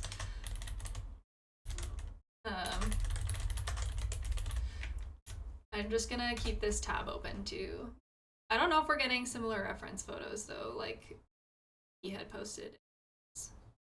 I think we're just getting like the locations of the spaces, but this is really pretty. I love the exposed beams and stuff. Exposed beams are, I love them. I love them. So we'll probably talk about implementing them in some way in the tiny house. can be shy in this region where I live, because I live here because you get a lot of rain during the winter months, but it also really sort of highlights the beauty of the natural area around you, because with all that rain comes a lot of beautiful greenery, a lot of trees, and so by having those big windows, you're really able to kind of bring that outside in, which is really key to this style. Postmodern. So postmodern design style emerged in the late 20th century, and this was a reaction against the rigidity of modernism. So it often includes more kind of eclectic combinations of shapes, colors, and styles, and it really sort of embraces irony and playfulness, and it's heavily inspired by the Memphis group, which was a group that instead of Okay. This makes so much sense. Okay, we have these like night markets that are really common in the city where I'm from, and there's so many like local artisans that make like candles, hair clips, like accessories, earrings, a bunch of stuff that has like shapes from this specific interior design style, and I never knew the name for it or what to call it, and I feel like it's come full circle. It makes so much sense, but I haven't seen this as an interior design style here so much as like a fashion trend here. Like especially like the earrings and the hair clips, hair accessories and stuff. It's huge here right now. instead of saying form follows function, it just said, hey, let's just throw out all the rules and just make it up as we go. And that's something really key to this style, is it's really creative, I'll give it that. Rustic. So rustic design style embraces a warm and cozy aesthetic inspired by rural and natural elements. So Okay, so this is rustic, and then there's rustic farmhouse, but they're separate entities. So maybe this is more, yeah, like log cabin vibe? features natural materials such as wood and stone, earthy tones, and a sense of simplicity and comfort. Scandinavian.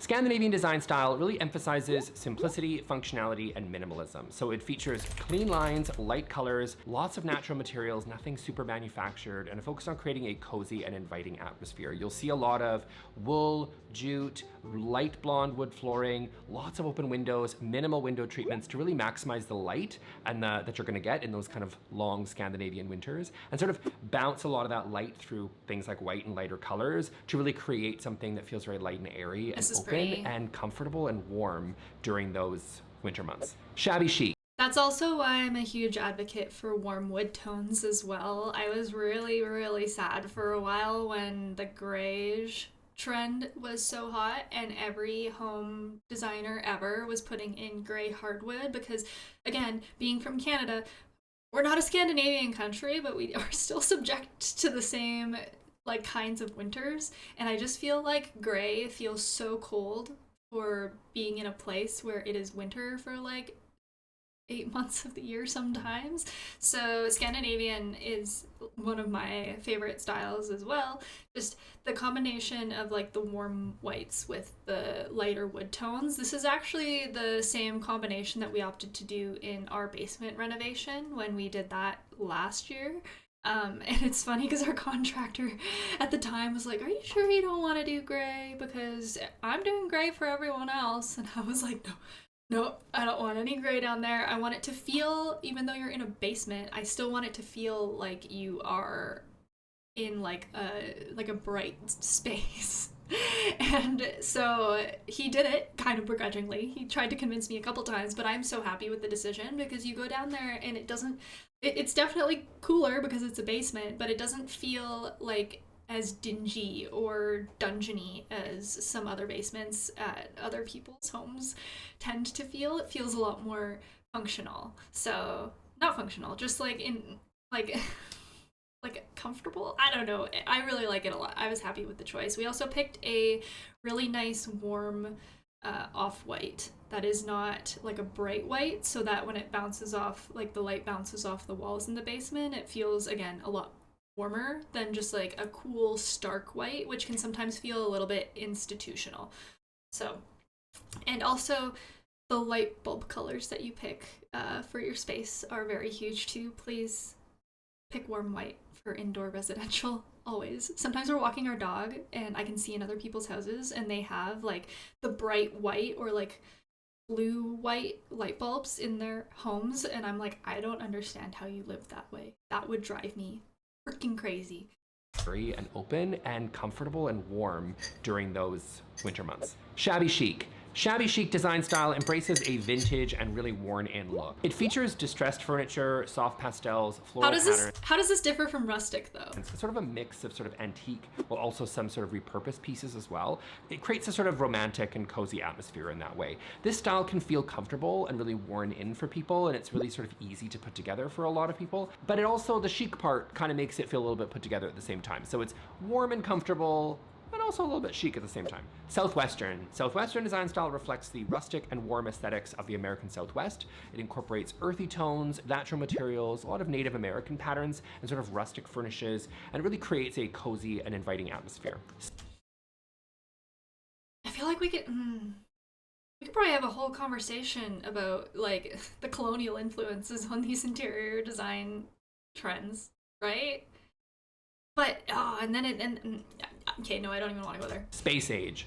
Space age design emerged during the mid-20th century as was heavily influenced by the space age and sort of space exploration, which was obviously very topical at the time. So this style often features futuristic and really streamlined forms, sleek materials like metal and plastic, and sort of bold geometric shapes. It embraces a minimalist and really like high-tech aesthetic with a focus on simplicity and functionality. So space age design aims to create a sense of modernity and also innovation through things like, say, the egg pod chair. This sort of style heavily influenced mid-century modern as well. So you can see that sort of in like a Sputnik chandelier, which is very common to see a light fixture in mid-century modern, but also has a place here in space age as well. Steampunk. Steampunk is a design style inspired by 19th century Victorian and industrial elements, so it combines with the fantastical and futuristic concepts found in science fiction and fantasy at the time, but this just feels like I didn't think this would be a real interior design style. I thought this would be more of like a theme for an attraction or something. Like a themed hotel or something. Is there places in the world where they have seriously designed steampunk? I'm kind of baffled right now. Whoa. Combine sort of vintage and sort of mechanical and industrial elements with a sense of adventure and a little bit of whimsy as well. Steampunk interiors often feature exposed gears, vintage machinery, aged metal accents, ornate details, and sort of a color palette that's really influenced by Victorian aesthetics. This just looks really, like it looks like a movie set.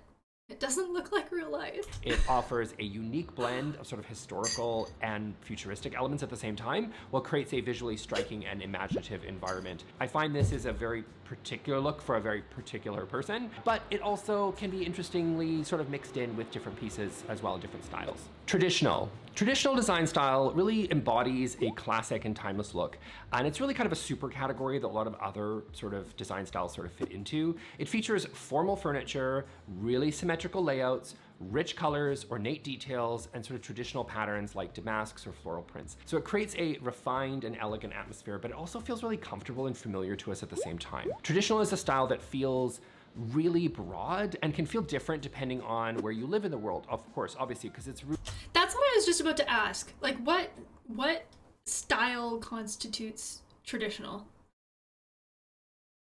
What area of the world?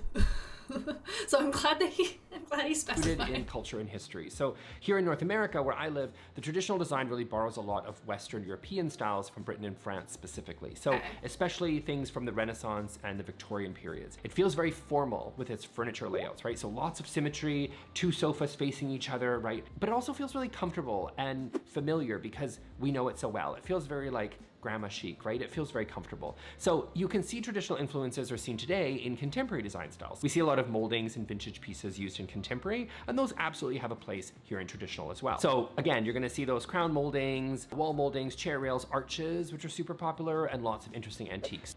Did you know you could be making photorealistic? Holy, I thought we were gonna get to the end with one more ad. That's unfortunate. Let's go. Transitional design style, again, another massive broad category, but it really blends elements of traditional and contemporary together. So that's key, right? It sort of bridges the So gap. it's a blend. So it features clean lines, a neutral color palette, a mix of textures, and a balance between old and new. So it creates a harmonious and timeless look that really suits both classic and also modern taste. Now, transitional, as I said, is really a very broad category that other designs sort of fall into, but it's generally used in conversation as a style that feels traditional. So again, you're gonna get that kind of ornate work, you're gonna get a lot of that craftsmanship that's built in, but it feels like it's got a lighter and sort of brighter palette than you see in traditional design, and also doesn't feel as fussy. So it feels formal, but also, you know, a little bit lighter and more modern in some ways, the typical traditional, which can feel like it's got a really warm, heavy color palette instead. Tropical. Tropical design style brings the vibrant and exotic feel of tropical environments indoors and incorporates really bold patterns, lush foliage, bright colors, a lot of natural textures, and it creates something really relaxed, but a lot of people really love just that feel of like you're kind of living in a jungle. So lots and lots of plants,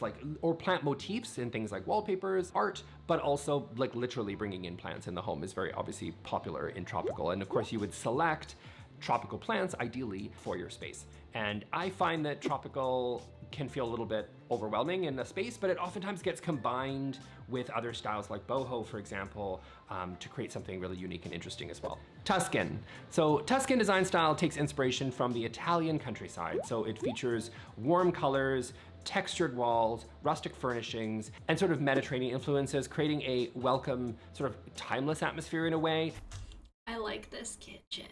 I like it a lot. I'm a sucker for green cabinets though, and like the copper pots and pans exposed. It's so pretty. I do like, so I kind of wanted to pause and take note of this though. I think the backsplash pattern is really unique, and how they have the tile, like the green that matches the cabinets, is almost like a border with the off-white tiles inset. I was literally just thinking about how it'll be fun to get into different like backsplash and tiling options when we are looking at our bathroom design. And I don't know if we're gonna have a backsplash in our kitchen. Depends, I guess, on where we have windows located and what is happening on these three walls in this design, or along here. I think we'll probably will have some kind of backsplash, so I think that'll be a really fun opportunity to do something interesting there. And I've personally never seen this before, so I think that's noted.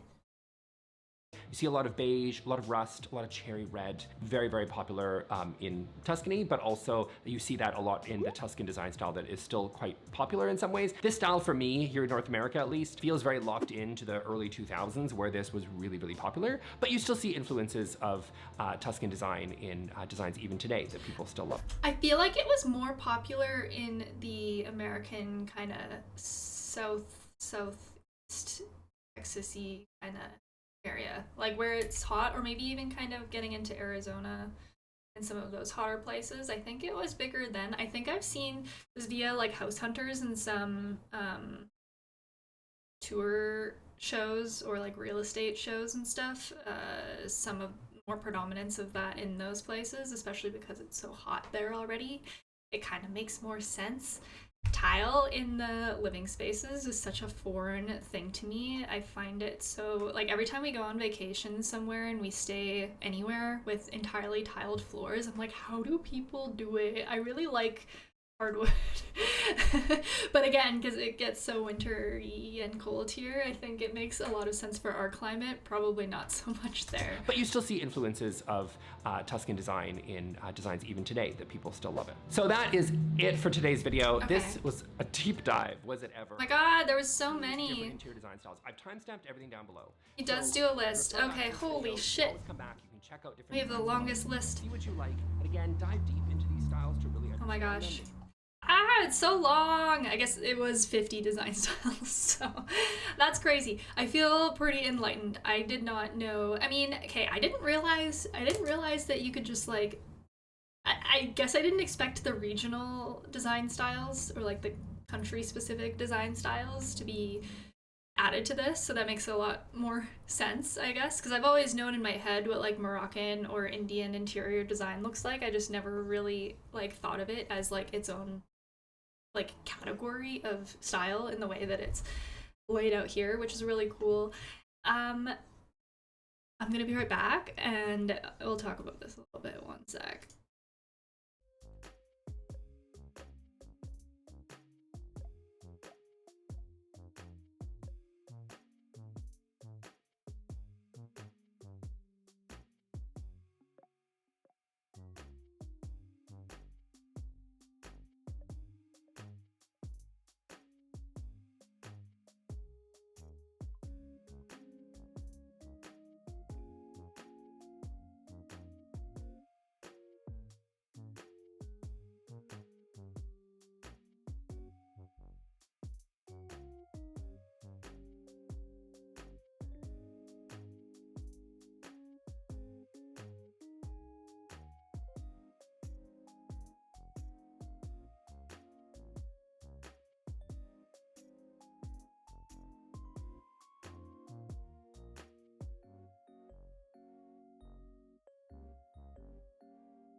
Hello.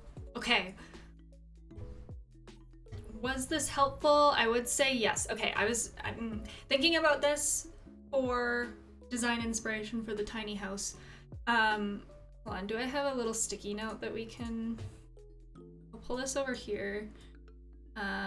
Maybe I'll start a new one for this. Because for the interior and what I am hoping to accomplish with the design of the inside is something that is, because again, this is gonna be rural Canada. Where did my sprout go? Did I squish it? Hold on, I squished it. One sec. Wait, come back.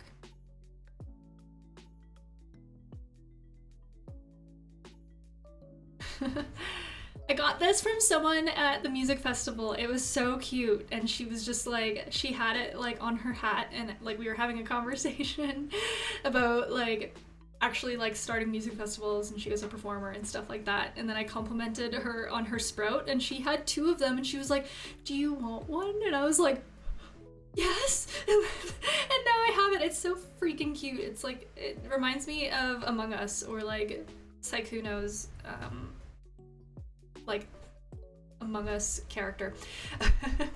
So given that this is rural Canada where it's winter for so much of the year, having a design that feels like warm and bright, airy, but also I still want to get a little bit playful with it. Again, I'm not a huge fan of kind of just like the monotonous, like everything's all white, very clean style of things. I think it would be fun to get a little bit playful with colors and decor options. Again, because it's a small space, like both of these designs here, the only option we really have to do for furniture is the sectional that we put in the living space. So, and how much real estate do we have for art on the walls, especially given the contrast between wanting something that is like bright and airy. That's gonna require us to really utilize windows, right? So, there's never enough wall space for art, unfortunately. I wish that we could have all of the wall space. But thinking about, I guess, the styles, which styles would fit into this category here, I also want to really like incorporate natural or like organic finishes, especially due to how timeless they feel. I don't think like a natural oak countertop would ever feel dated. I don't think. There's tones of wood or like stains of wood that can feel dated. But when you just get to like the actual, like, especially live edge and stuff,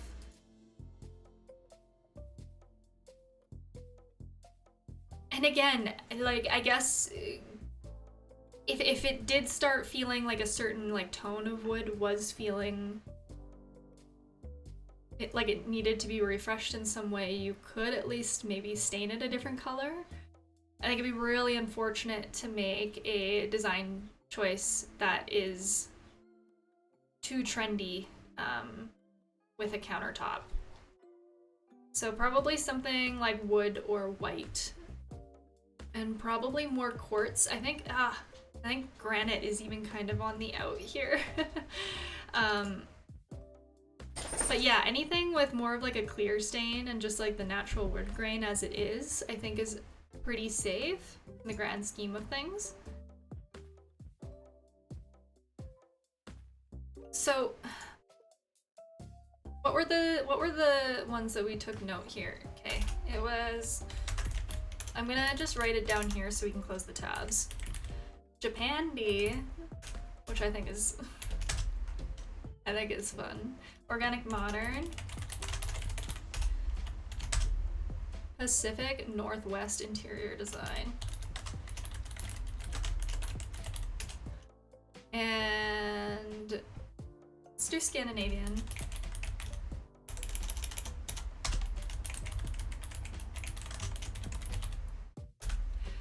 But again, like, and even just looking at these, like, I think a lot of these styles, like the Organic Modern, the Japandi, Pacific, or Scandinavian, I don't really think they utilize a lot of color. And a lot of the styles that do utilize color are the ones from different cultures. So we might have to take note of that and then just do a little bit of dabbling as we traverse through the world of Pinterest. But this will be a good springboard for poking around on our inspiration garnering journey. We'll jump back to the watch list because I kind of wanted to just get a quick rundown on like the exterior styles of homes as well. I know I said we were gonna maybe design the exterior kind of last, but I think maybe being conscious of the kind or like the style of the exterior that we might want to gravitate towards could be helpful when we are thinking about things like the size of windows, the placement of them, the style of the doors and stuff like that. I think that'll be helpful. So these two videos, they're a part 1 and a part 2, the most popular home exterior and architecture styles in the US. I'm curious just to watch these next quick. And then maybe we'll get into some of the media that I also have saved as well. Just to kind of add on the like education of architectural styles that we've already started for ourselves. So I'm gonna pull up this first one here. I know nothing about the exterior design styles of homes. I know nothing about it, and I'm curious. I would have to assume that the exterior styles have a interior design counterpart. So I think maybe that while it's fresh, since we just learned about all of the interior design styles, now is probably the best time to also kind of get an understanding holistically of what the inside and the outside could potentially look like if you want to do that. So cross our fingers that this video is informative and good. I have faith. Let's go. Some of them are located in Europe as well. Maybe you've wondered what kind of house you live in, or you've driven past a home and wondered what kind of style that was. So I'm going to describe through these. It's going to be a 2-part video since there's roughly over 20 main ones that I want to cover. But the first video today, will cover about 10 of them. And before anything else, thank you for 100 subscribers this past month. I think the count is around 130 now, which is very cool, so I really appreciate it. The first exterior style that we'll start with is the A-frame. This exterior features a steeply angled roof line that begins near the foundation line of a home. It then connects at the top in the shape of the letter A. The A-frame grew in popularity within the United States between the 1950s and the 1970s. Post-World War II, Americans had extra disposable income, and this exterior became a really popular vacation home look that was sought after. Okay, this is why I wanted to watch this video, because yes, the exterior influences the interior. I love A-frames. I love them. I think they're really beautiful. The only qualm that I have with A-frames is angles are generally quite difficult to design around, and I like the look of quaint A-frames when they're a little bit smaller, but I think when you start getting into larger sizes of A-frames, I think you should just almost go for a different style. Sometimes I just think that, like, because the angles get so exaggerated and they're so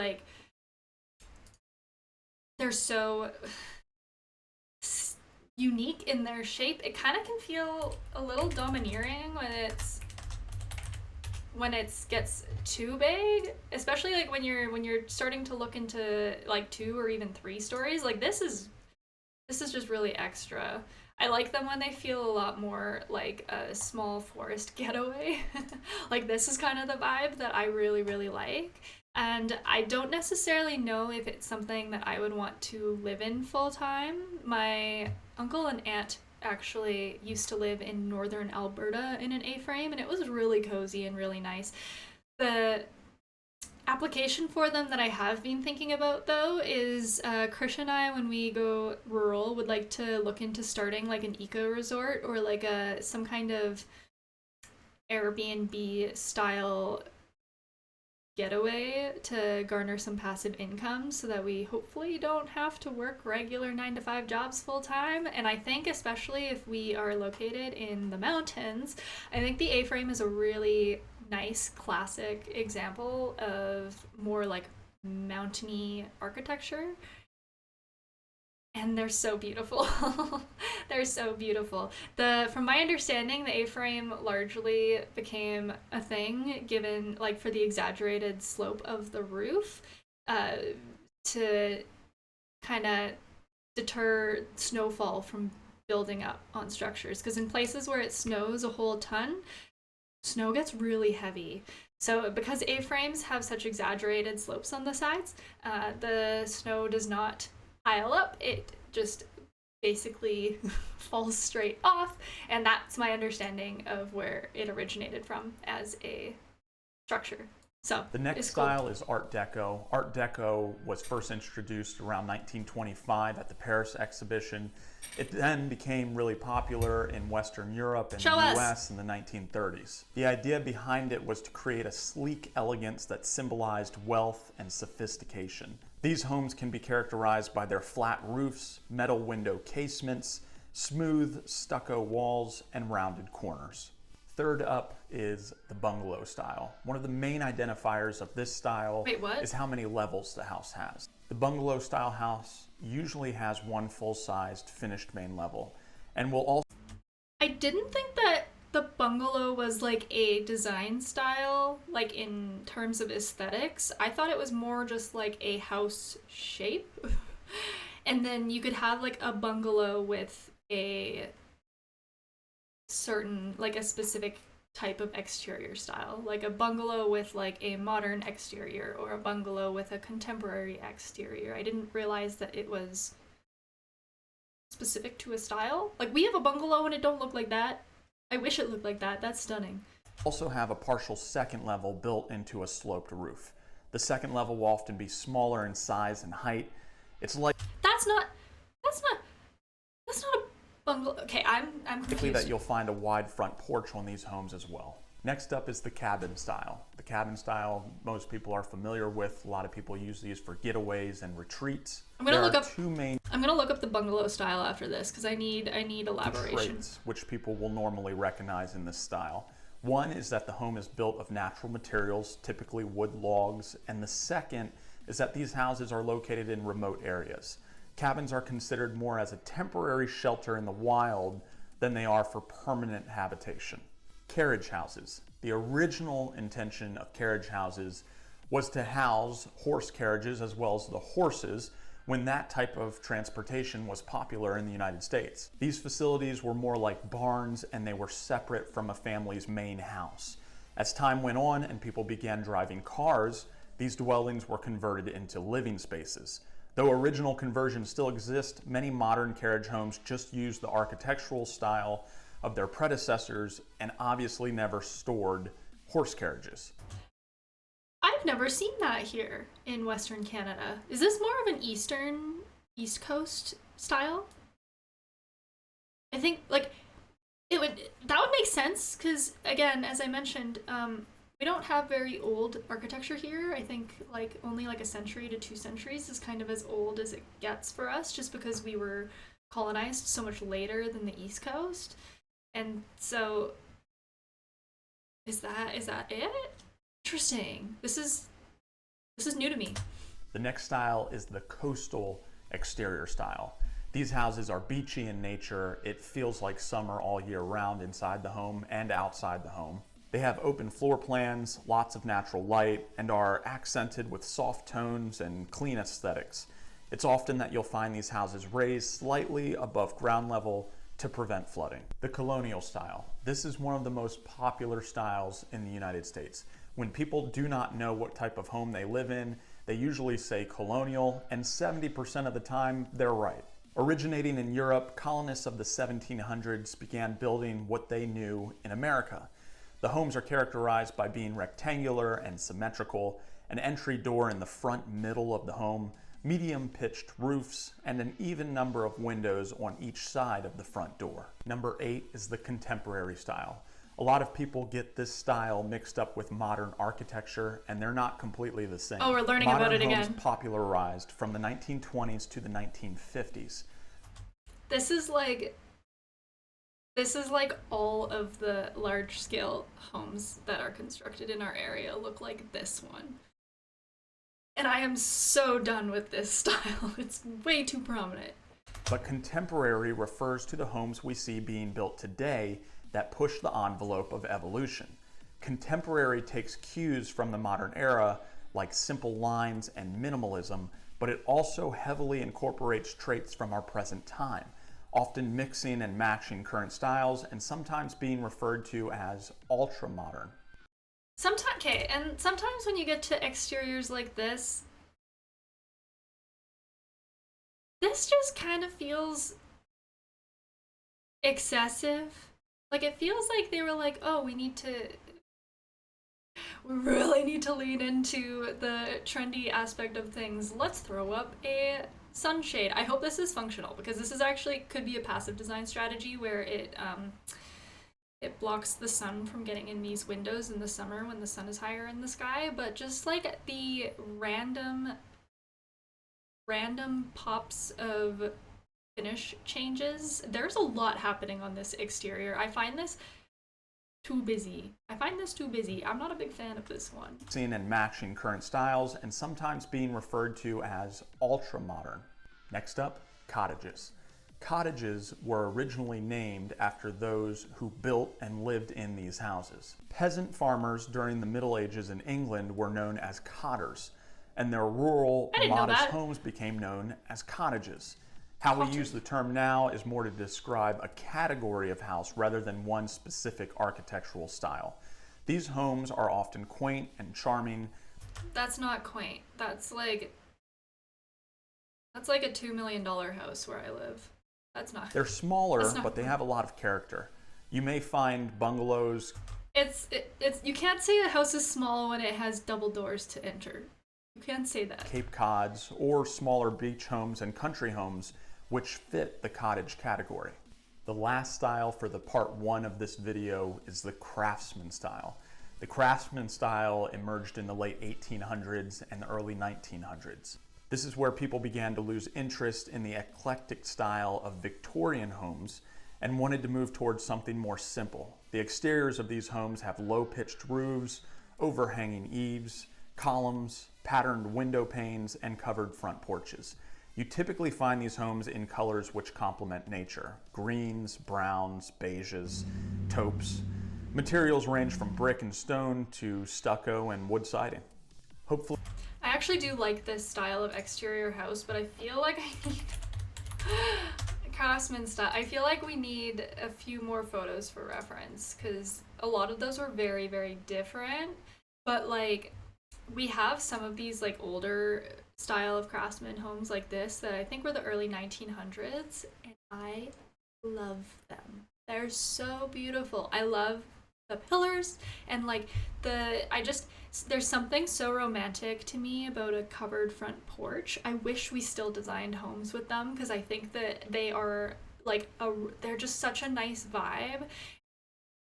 This is like a very extra large version of what I'm talking about, but like I think it's like a big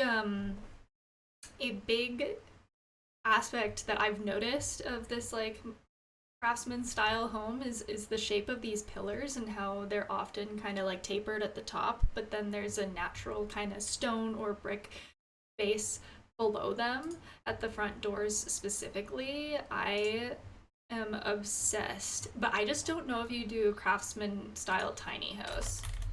I feel like they work really well for bungalows. See, yeah, like trying to emulate that tapered column on a tiny house here, I just don't think it hits the same. Even like, ugh, it just feels a little bit wrong when it's shrunk down like this. Oh, that's kind of a bummer though. I mean, there's probably a way that you can execute it a little bit more. Oh my god, it's so cute and small. There's probably a way that you can execute it kind of more tastefully, but if I had a style of house that is like my dream style city house, it would be one of these like beautiful like craftsman style bungalows. Are just, they're so stunning, they're so beautiful. I think it's just, maybe it's our lack of character homes where I live too. Like where I live in Western Canada, we have a very unfortunate habit of tearing down our character houses and replacing them with ugly modern infills. And so when you do see one that is so well maintained, it really stands out. It has such a nice contrast, and it's like a breath of fresh air compared to some of the really terrible infills that we've seen where I live, but yeah, what a beautiful housing style. Like this, oh, these like I don't even know what's the term for this style, like of like the little windows on the second story when they peek up like that, and they're a little bit smaller, and I think um I think it's often not even a living space. Sometimes it's just into the attic. When we rented the house that we rented before we bought this one was constructed in the early 1920s, I believe, and it had a dormer style like this, and we were curious because the house did not have a level above that indicated where it went, so we climbed on the roof of it one time in the summer, and we were like, what's in there? Like, does it go into the attic, or was it an old living space that they didn't use anymore? And so yeah, we crawled up and looked in the windows, and it just went to the attic. So I think it was entirely decorative. This one, maybe given the pitch of the roof here in this photo, might have a second story that it opens up to. But yeah, the craftsman style, thank you for giving me that terminology. Chaudhry Gafoor. I didn't know that that's what it was called. So, but I love it. It's a really beautiful style. I think he's done this one. We'll just hop over to the second one, which was part 2 here. Well, here we are. It only took me nearly a year and a half to create part 2 of this video. In the first video, where I discussed popular home exteriors and architectural styles within the US, we went through 10 of those styles. In this video today, I want to share with you the 7 remaining styles that I had in mind. The first is the Dutch style home, or Dutch colonial. What you're going to notice about any of these styles that have any type of origin country within their name, it's likely that that origin country precedes the word colonial, meaning French colonial, Dutch colonial, British colonial, Spanish colonial, the list goes on. Why? Because all of these styles were brought here to the US during the colonizing era, when you had settlers from all of these various countries inhabiting parts of the US. Dutch style is mostly found in New York, New Jersey, and Pennsylvania, where Netherlands settlers were most abundant. The most notable feature of this house is the double-pitched roof that is fairly wide, and initially the slope of the angle is very slight, and then the slope changes and it gets very steep. The intention of the original style was to allow the attic to be usable living space. In modern times, you're typically going to find that these spaces are fully finished rooms like rec areas, bonus rooms, possibly a loft dedicated as one bedroom in that space. I always thought that the shape of the roof was drawing inspiration from barn houses, or like from barns. I didn't realize that this might have come first. Next up is the federal colonial style. These were made popular right after the American Revolution. They were molded and were supposed to mimic the architectural style of major public buildings that were built between 1770 and 1830. The main body of these houses are a simple square or rectangular shape, but the federal style differs from your standard colonial in that you have wing rooms which branch off to the side. Oftentimes, these wings are additional sunrooms or sitting rooms. The homes are 2 to 3 stories tall and usually roughly 2 rooms deep, meaning when you walk in, you have a sitting room on your left, a dining room on your right, and as you continue through, you might have a family room and a kitchen behind those initial rooms. The floor plans of these houses are usually created around a central hallway on the main floor. The next style is probably one of my favorite home exterior styles. It's beginning to show up again in high-end, newly developed communities, and it's called French Provincial. It incorporates a lot of drama and decorative appeal into the design.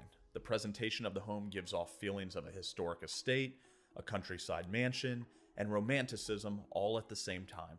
These exteriors are inspired by rural French manners of the 1600s, and it arrived here in the States shortly after World War I. I see so many of these constructed as McMansions though, and so while the style itself is absolutely stunning authentically, I think seeing it executed cheaply so frequently has kind of removed some of the romantic connotations I've had for it previously.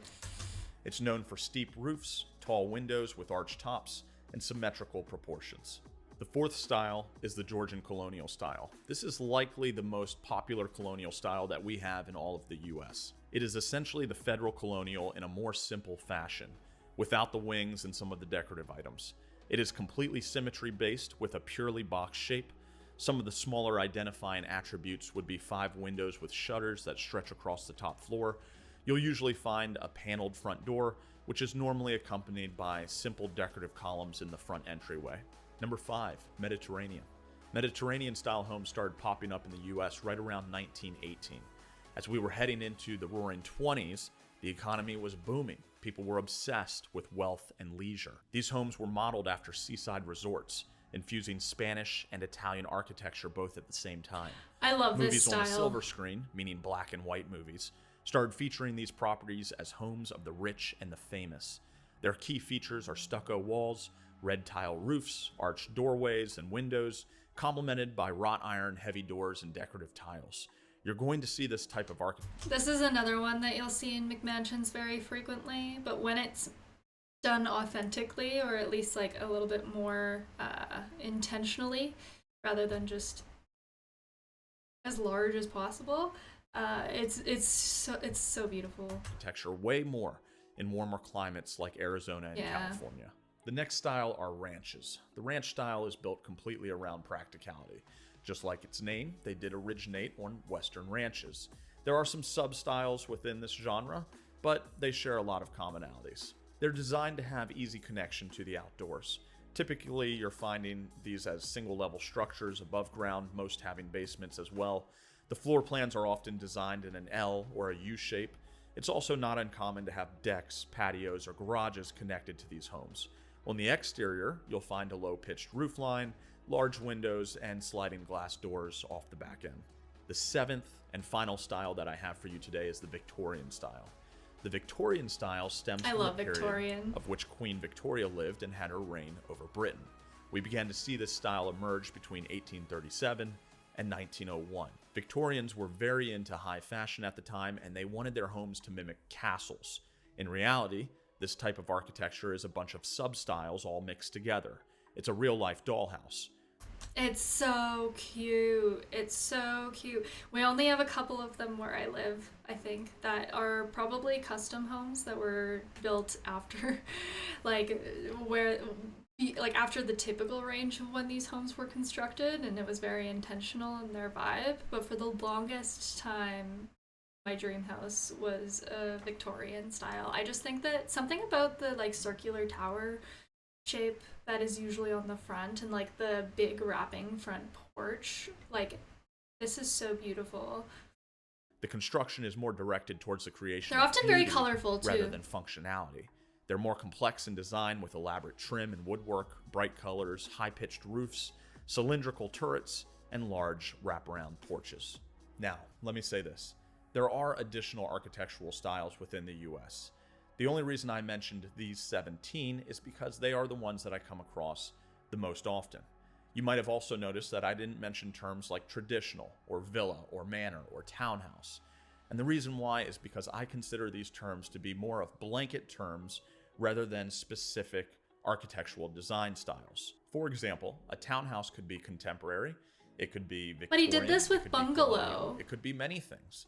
Villas and manors also share many different styles. These types of terms, they represent the property layout as a whole rather than its individual style. So there it is, part 2 of popular architectural styles within the US. If you have a favorite type of home style, feel free to comment it down below. I'd be interested to see what type of exteriors you... Okay, we're pausing. Let's get music going again. Okay, what the heck is going on with this bungalow style? What makes a house a bungalow style? Any small or single level home. True bungalows are a specific style of house. Okay, so maybe it started as a style and then we just started referring to any single level home. Because that's my understanding. The term bungalow, where we're from at least, is always delegated to a single story detached house. Then you'll call it a bungalow. So now I want to know what constitutes a traditional bungalow then? Don't really. Okay, this is like a Bankrate website, but it sounds like they have an article about this. So let's read this quick. Because yeah, while realtors may use the term bungalow to describe any small or single level home, true bungalows are a specific style of house. Bungalow homes stand 1 to 1.5 stories tall with inviting front porches shaded by roof overhangs held up by visible beams and rafters.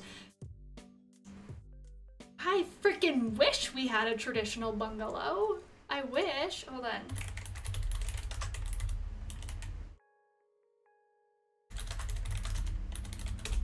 Let's look at some images of these then. Because how would it differ from like the craftsman style then? Because again, there's some similarities given like the tapered columns with the brick at the front and the covered front porch and the dormers at the top. What's the difference?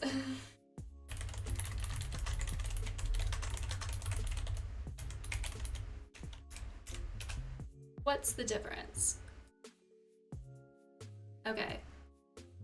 Traditional bungalows will usually feature double hung or single hung windows. However, modern craftsman style bungalows may include casement windows or large bay windows. Okay. I feel like I need photo comparison to understand. Bungalows are typically one story with low-pitched roofs and wide eaves. They often have a porch or veranda and are known for their cozy, comfortable feel. On the other hand, craftsman homes are two-story with a more rugged look. They often have exposed beams and rafters and columns, typically to support their porches. Okay, so I need to dig into this. Craftsman style house. So if we get into this, maybe they're just larger? Maybe the bungalow is kind of like the kid sibling of a craftsman style house. Is that it? Here's a complete comparison breakdown of bungalow versus craftsman houses. So both bungalow and craftsman houses have different outer and interior designs. Bungalow home plans have an open concept with good steps and a balcony. They offer beautiful outside spaces to roam around well with your family. On the other hand, craftsman houses are designed in simple and clean lines. They have a lot of woodwork to give a crafty vibe. Craftsman houses offer fine line space benefits, including a kitchen, living room, dining room, and other rooms. Does that mean craftsman homes are not as open concept? Is that what I'm learning? Is that what they're trying to say?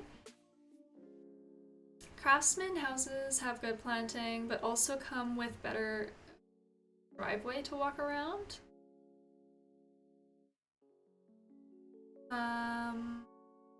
Bungalow home plans are better for seniors and large families to live in comfortably.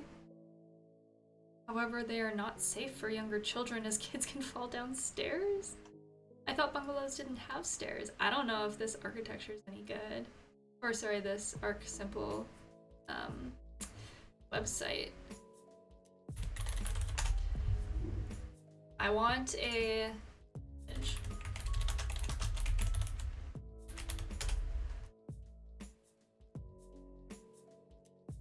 What makes a craftsman home? Educate me. The anatomy of a craftsman house. See, they look the same to me. Can I get closer? Okay. Originating from 1900 to 1930, the craftsman home has reemerged as one of the most popular styles in the US.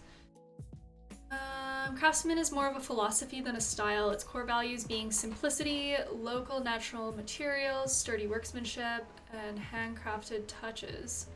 You'll often see a low-pitched roof line, exposed rafter beams, gabled or hipped roof design, 1 or 1.5 stories, tapered square support columns, front porch is covered, leaded glass windows, handcrafted woodwork mixed with other materials, stone. They still look very similar. The web of architecture styles. Oh, this is kind of nifty. So there's a traditional, okay, so craftsman is sort of viewed as like a integral, kind of like it's like a base style, and then bungalow and cottage and ranch are all kind of offshoots from it. So maybe did the craftsman style come first? Hold on, let's duplicate this and see if I want a similar graphic for bungalow.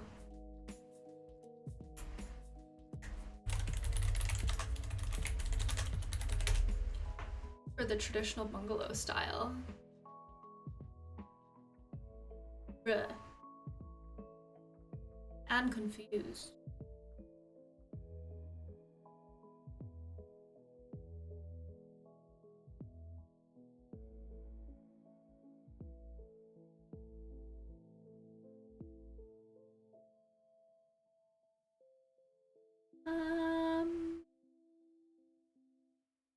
Unfortunately, it just seems like this might be the only graphic.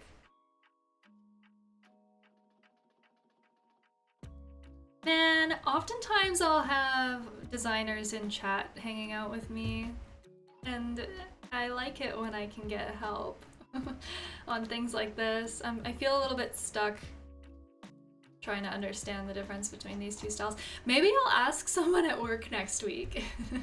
I'll just ask one of my designers and be like, help, I don't get it. I don't get it, they look the same. I think, because, yeah, the overlap between the explanations of them is just so similar as well. So, it's vague. It's vague. House, wait, do we have a source from this? Houseplans.co.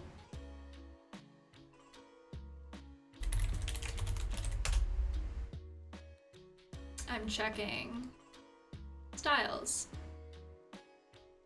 Holy, oh, this is actually kind of nifty, so we can kind of even draw inspiration from a website like this. Storybook, does that mean it's like supposed to look like a fantasy home? Okay. Temporary country craftsman. So there isn't even a bungalow here. Like a bungalow style. It just, they only have craftsmen.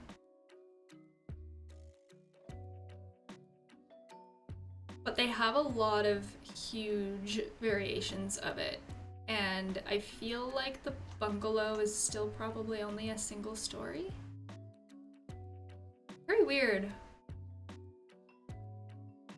This is where sometimes I wish I went to design school and was able to get a little bit more of an elaborate explanation of this kind of stuff. I have no idea. Well, okay. Was that it for videos that I wanted to watch? Hold on, let's go back.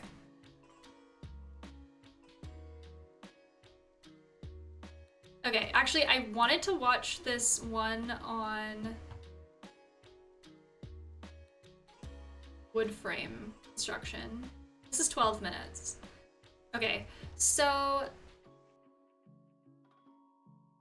yeah, I'm gonna send it on this one too, and this will be the last YouTube video that we watch, and then spend some time maybe hanging around in Pinterest a little bit. I think we could probably get into a little bit of 3D modeling. What time is it? It's 5? Okay, let's watch this video. I have an idea. Okay, let's watch this video. Let's flesh out just like the generic profiles of the kitchen for both of our designs, and then what we'll do today before we finish is I want to create some elevations that we can draw on for next time, so that as we garner inspiration, we can figure out like what the cabinets and stuff look like. I think that would be the best use of the time that we have left. I want to learn about this though, so let's figure Google this Ads out. helps you turn. I don't understand what like, I think that part of the qualm, I'm just gonna make a prediction here, but I think some of the issues is going to be the kind of wood that we use for 2x4 in our homes, 2x4 framing in our homes. I'm gonna guess because predominantly we use softwood like pine to frame our housing, and so part of the reason why we bought the house that we did is because it was constructed in a time prior to the mass predominance of really cheap stick frame construction. So our house is still from an era or a time when homes were built better, when they were not quite as like quick in their production. They took a little bit more time. There was still a little bit more craftsmanship. And it was funny because when we were building our fence, my uncle was visiting from Saskatchewan, and he is a home framer. He builds homes too.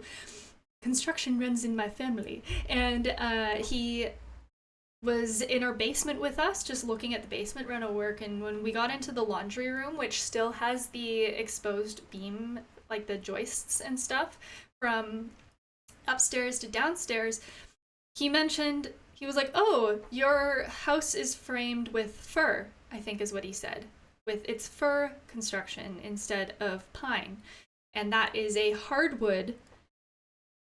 So he was like, your house is like solid. This wood does not, like, it's not gonna burn down. It's not gonna like settle. The hardwood that they used to frame our house back in the 50s is so much more sturdy than what we do today. He was like, you're chilling. And it's funny because between that and we're in a neighborhood with clay-based soil, so we have no cracks in our foundation. Like, the bones of our house are good. And so there was a part of me where I was like, like, do we just hold on to this property for a couple years and let it appreciate in value and not even bother like flipping it or putting any money into it, because it's so prevalent for home builders to buy older homes and just knock them down and then put infills in? And my uncle confirming how well the construction was done for this house, even though it's still kind of like it's not a character house. It's a very boring shaped bungalow. It's a rectangle, it's a box. There's not a lot of visual interest here, but because the bones are so good, I feel like it would be a shame to just sell it to knock it down, especially because they build homes so shit today. And I feel like this video is gonna get into why. So let's see what they have to say. I'm curious. The construction technology that built America. Okay. Light wood framing is the construction technology that built America. It is the most popular way to build the most common type of building, the single-family residential house. There are almost 1 million houses built this way in the US alone, just last year. Light wood framing is so common that it seems like it's been around forever, and its biases, or the kinds of buildings that we build with it, just seem so natural as a way of living that we don't even question it. The gable of a roof, the average size of a room, or the size and placement of a window all snap neatly into the structural capacity and tendencies of this construction method. Wood framing forms a natural background and stage set for the activities of domestic life, and it doesn't make sense to build any other way when every Home Depot or your local lumber yard in every town stocks exactly what you need. But it's also for these reasons that I want to dig a little bit deeper to discover more about light wood framing. Why is it so unquestionably the standard way of doing things? It's How, cheap. where, and when did it develop? And what It's allowed it to become cheap. so popular that it would spread so thoroughly throughout the United States? That's why I'm here at Wrightwood 659, a museum in Chicago which currently has an exhibition on view dedicated to showcasing the genius of wood framing. It features accurately detailed scale models of famous wood frame constructions, like a round barn, which is a typical building type found around here in Illinois, Really? and even the doghouse from Tom and Jerry. The curators, Paul Anderson and Paul Preissner, or the Pauls, laid wood framing bare to allow us to appreciate its simple genius. But the heart of this exhibition is this pretty incredible proto-building that's squished in a 3-story gap between the museum's floors and its facade. It's a building within a building. It doesn't exactly look like a typical house, but it uses all the standard details of one, like the studs, which are 16 inches apart, or the header in the doorway, or the roof joists. Its role is to put us up close and personal with a building that is frozen within a fixed state of partial construction. When this is then placed into the context of a museum, it allows us to look closer and examine it in a new way. For most Americans, it might seem crazy that something like this could be a novelty or in a position to explain something nuanced about the world at large. We just see it all the time and probably never consider how it got this way. So when we do look a little closer, what do we see? Well, I think wood framing is particularly American in how it works in the same way that the hamburger is. What allowed hamburgers to take over as the quintessential American cuisine and to get exported everywhere are the very same cultural, economic, and historical confluences that contribute to the proliferation of the light wood frame for construction. Light wood framing is the hamburger of the building industry. If you're hungry, you might want to pause for a second to grab a snack before we answer the question, how is wood framing like hamburgers? To start, they both take advantage of a process that leaves very little waste, or they utilize materials that otherwise would have been waste. For hamburgers, it's ground beef, which is made from all of the offcuts from the butchering process. For light wood framing, it has to do with getting usable wood members from a tree. You can think of prime cuts like a steak to be like big straight cuts of wood. But because trees are round and framing construction prefers square or rectangular members, there's a lot of excess. Cutting the trees into smaller parts allows you to take advantage of more of the tree. Secondarily, sawdust and other offcuts can be used to make products like OSB or oriented strand board, which is also useful in other parts of the construction process. There's a ton of engineered wood products on the market now, and I think they're only getting better. I did my capstone project in school when I was about to graduate in large scale, like multi-story wood frame construction, and it was it's allowed in BC, or was recently just allowed in BC at the time when I was in school, for buildings up to 6 stories tall. And that is something that for a while it was feasible when we kind of first started colonizing Canada, and there was a ton of old growth lumber and huge like logs that were large in diameter. It was way easier. But as we logged more and the massive timber availability became more scarce, we were not able to construct as high.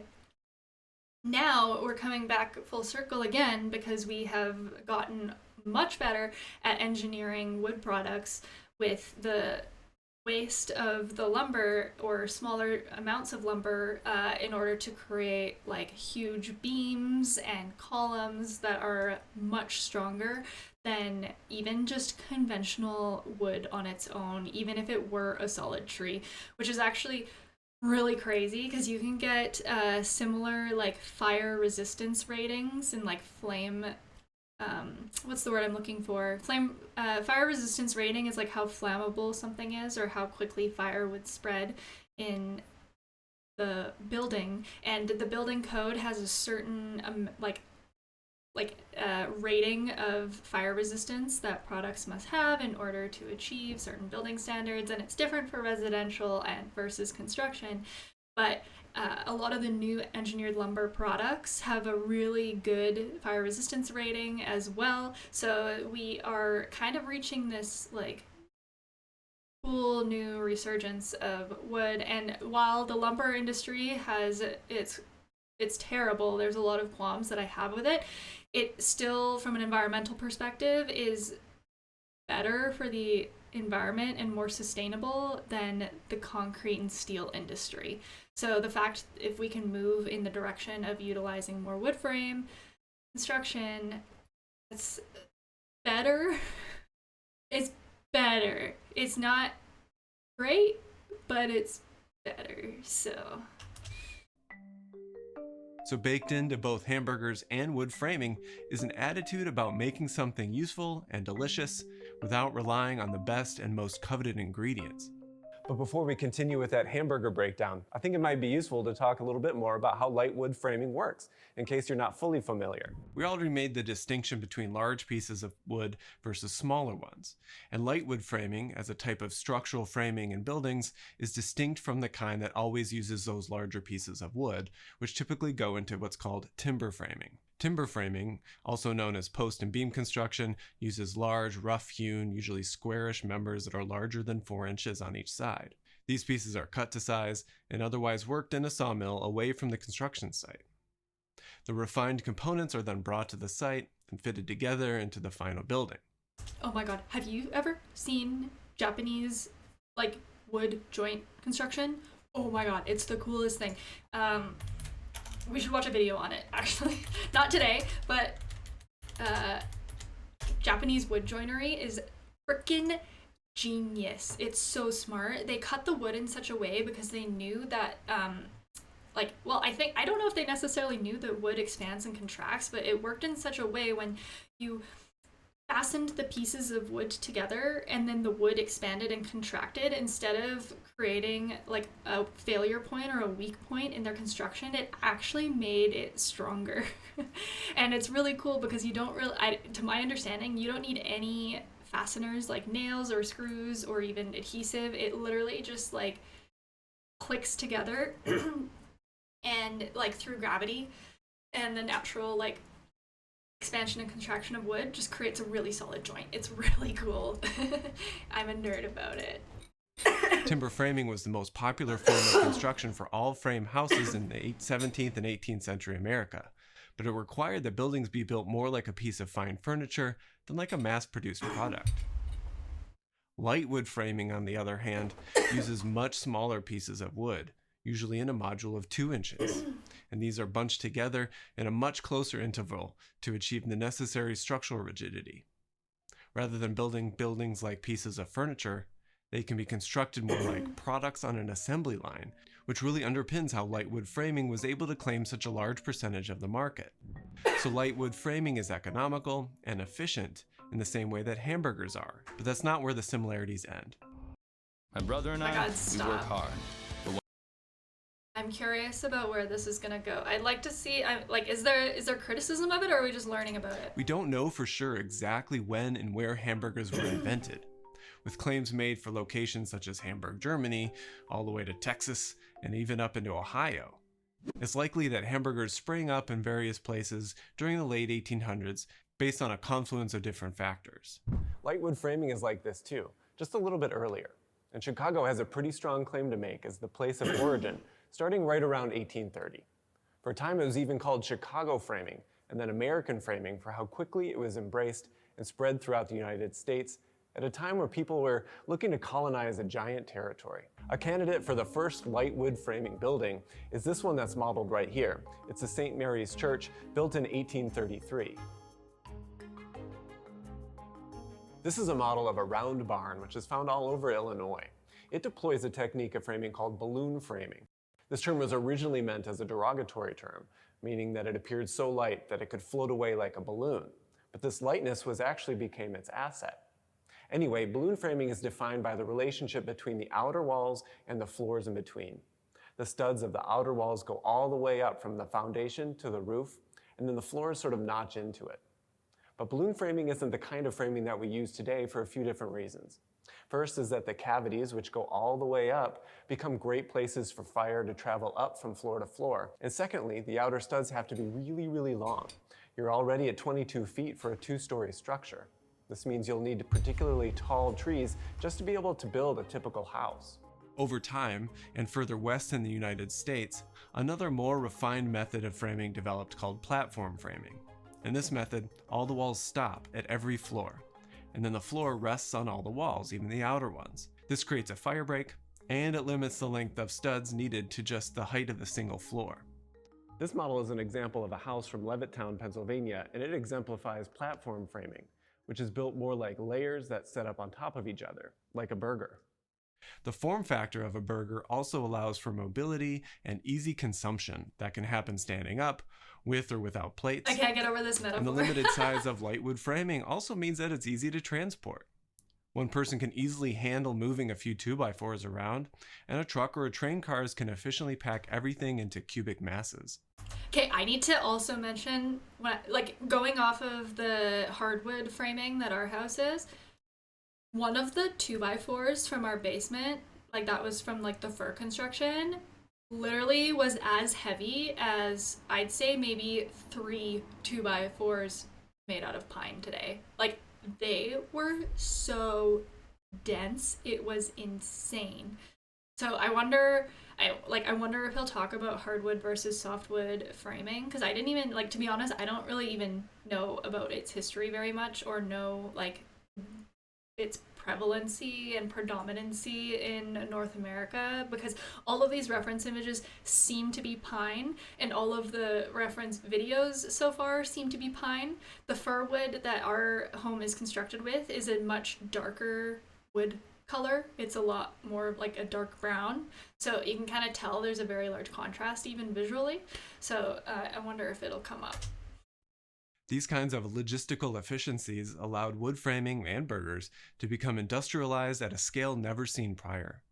New vast scales of production in light wood framing was possible by industrial inventions like the steam-powered sawmill, coupled with the plentiful nature and ease of growing Douglas fir trees, the basic ingredient of a 2x4.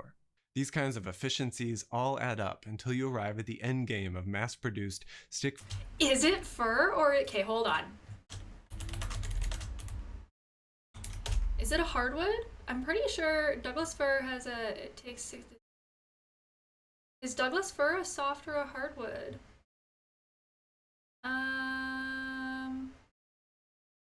Douglas fir is a very durable hardwood floor option. Okay, so yeah, maybe at one time hardwood, then like fir was the default, and then as logging progressed, it went to pine? Question mark? Frame houses like a Sears house or say Levittown, where wood frame houses are being mass produced at unprecedented rates during the 1950s.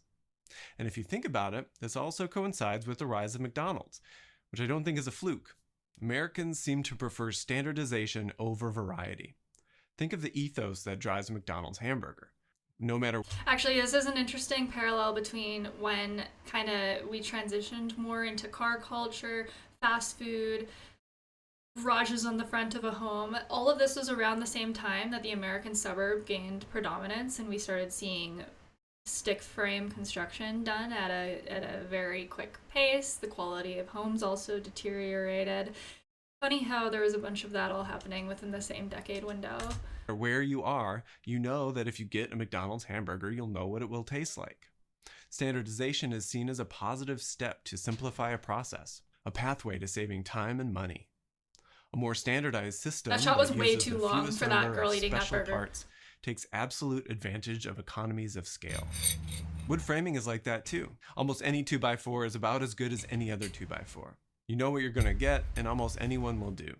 That's because strength is achieved through redundancy of simply attached and self-similar elements rather than through highly crafted parts. So let's just compare and contrast a typical detail from timber framing to its wood framing counterpart to understand the importance and simplicity of nails. With timber, the ends of each piece of wood needs to be specifically shaped in order to have them fit together snugly in a structurally stable way. The most common form is a mortise and tenon that ensures these weighty elements fit snugly and stay together. But all of this cutting and shaping of a specific piece of wood requires a lot of skill.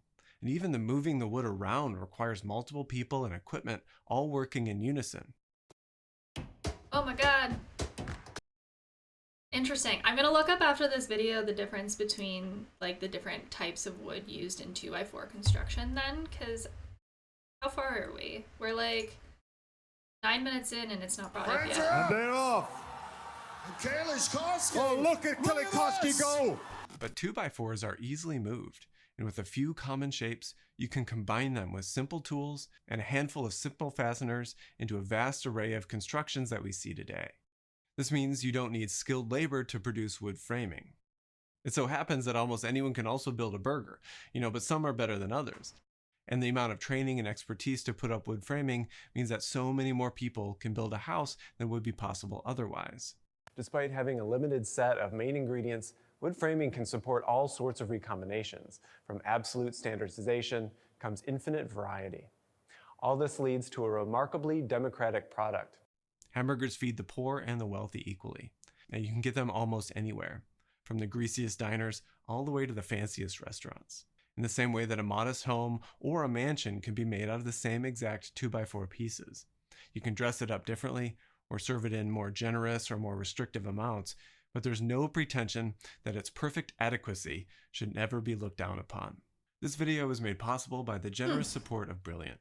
Brilliant is a learning experience. Bummer. I was hoping we were going to get more of a critique on wood frame construction so that if we're designing the tiny house, we would know what to take into consideration, potential modifications that we could make to the roof pitch or the roof style of design in order to improve it or something. I was hoping that we get a little bit more out of that. Instead, I think, yeah, it was more of a history lesson of 2x4 versus timber framing, which is still really interesting. Being honest, I did know a lot of this already, but I want to know 2x4 for framing versus pine. I want to know the difference between pine and fir lumber.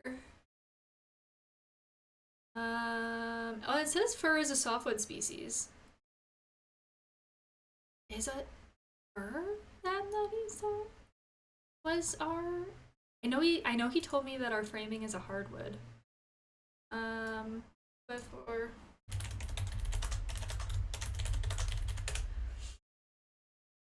hardwood versus softwood framing. Hardwood dimensions give only thickness expressed in fraction. Actually, this is really interesting because when we were reusing the 2x4s that we demolished from our basement because they're a hardwood, they were different sizes than a pine 2x4. They were a little bit smaller, a little bit off. So wood from deciduous trees such as oak, birch, and maple used for finish work. And the softwood then must be coniferous trees?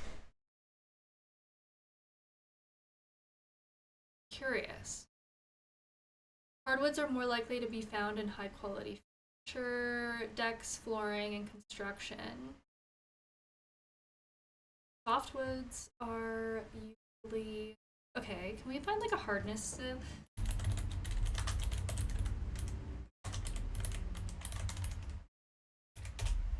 wonder if there's a hardness choice. Here we go. List of softwoods and their hardness ratings. Because yeah, pine is typical to what we see,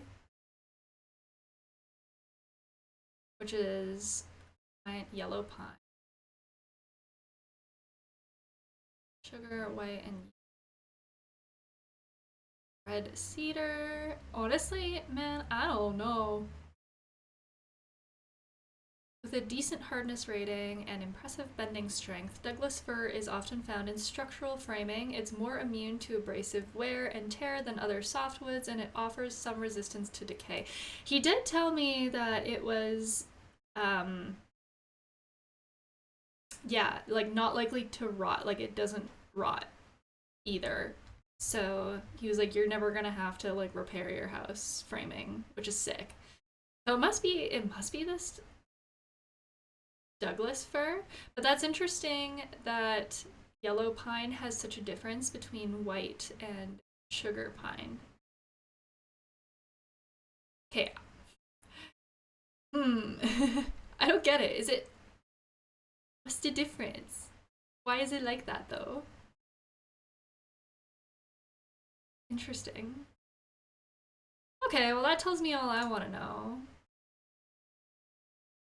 let's, hold on, I get the music going. I think let's hop over to doing some profile modeling just of these upper and lower, well, at least the lower cabinets.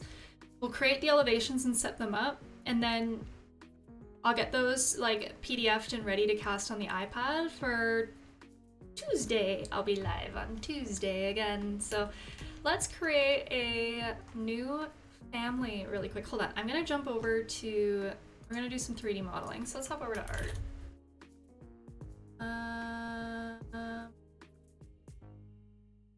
Have it.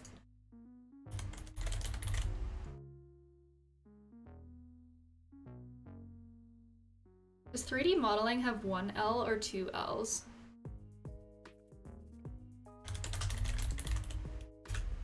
I think it just says one L. Oh, but this one has two. This one has one. Uh-oh. Is there a discrepancy on the internet about this too? Most of these just have one, so let's just call it as it is like that. Okay. I'm gonna make a new family really quick. Just like a really generic profile of the cabinet. Actually, I think we made one. Ooh, let's see. File. Let's find out. Insert. Load family. I think it's just linear though, so we might have to create a new one that is like a C shape for the option 7. Option 7. So, Revit, families, casework.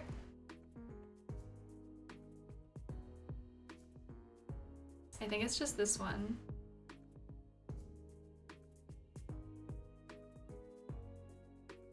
Yeah, here it is. So it's just a generic, it's generic profile. You can see we have the toe kick here, but we do have this set up in such a way where if we wanted to change the width or the depth, it's really easy. You just bump it. But if we go into our plan view, we can actually just like manipulate it this way. So let's just go here. I don't know how much of a gap we'll want for the fridge clearance. I think oftentimes fridges will need 2 inches around that on either side to ventilate. Or alternatively, sometimes you can vent it out the back through the wall. However, I don't know if we want to do that because that could also create failure points. Let's just look up really quick. One sec.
Okay, what were we looking up?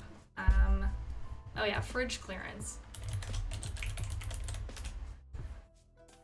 Just to get an idea. I'm quite certain it's usually 2 inches, but if residential models can get away with 1, Yeah, this recommends 2 inches. 2 inches at the back, 2 inches at the sides. Okay, we'll be mindful of that. Let's move this over 1 more inch then. And then this guy has to move. So...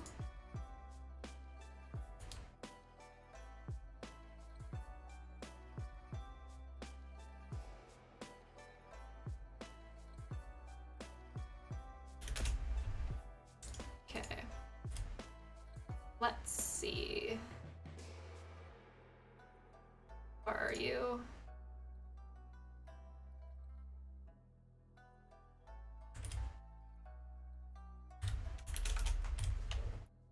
Why is this? Oh, it is below.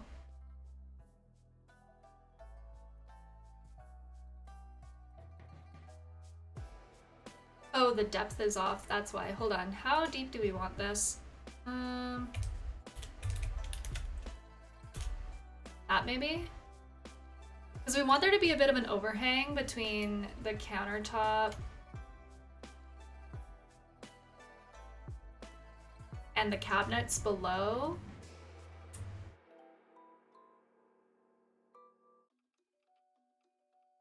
Okay. Maybe 1'10" instead. Because not only do we have to account for the, like, we want a bit of a cabinet or like a countertop overhang, but we also want to account for the thickness of whatever doors or drawers we put in, because they will also like contribute to how the overhang feels, and I want there to be enough for it to feel good. Like if we look at it in 3D,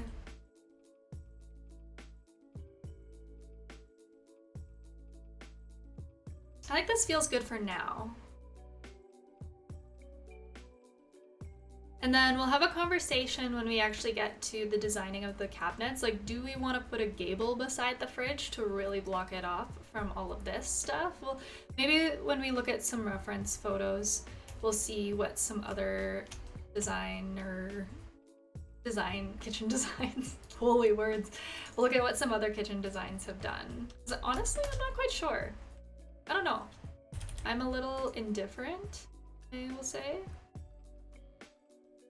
And also, we kind of just threw the cooktop and the sink in 2 random spots. Like, this absolutely doesn't have to sit where it does. We can move it down or move it over if we want to.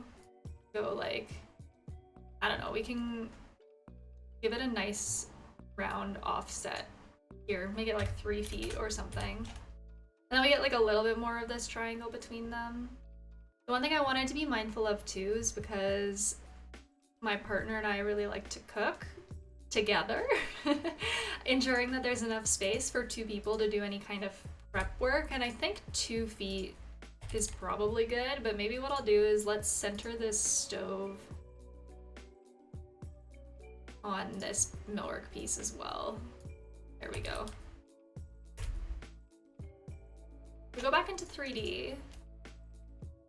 Means, yep, there we have our lowers there, and we can play around again with the toe kick heights and stuff at a different time. But I think that that's probably it for this one. And then if we go to option 7, now we could do 2 things. I could create a family where it is a C shape. I don't know if that's necessary though, because we will be swapping out the families or like the base cabinet geometry with 3D modeled components that we've actually created with, like, we've created a whole bunch already. And so I think it might look weird. I don't know how it'll join, but I honestly think I'm more partial to just kind of throwing it down and having there be some weird relationships where it overlaps weird, but that's okay. We're just doing this for design purposes right now, and the one thing I'd like to check is the clearance of this fridge. See how this is right tight, but let's check in 3D. We have space here. We can bring this down. So, perhaps...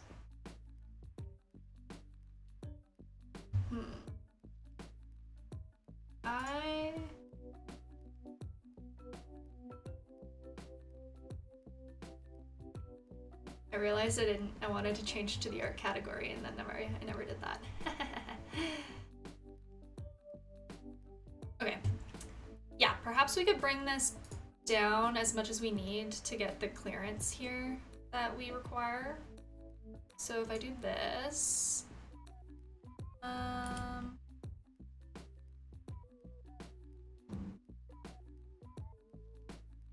here.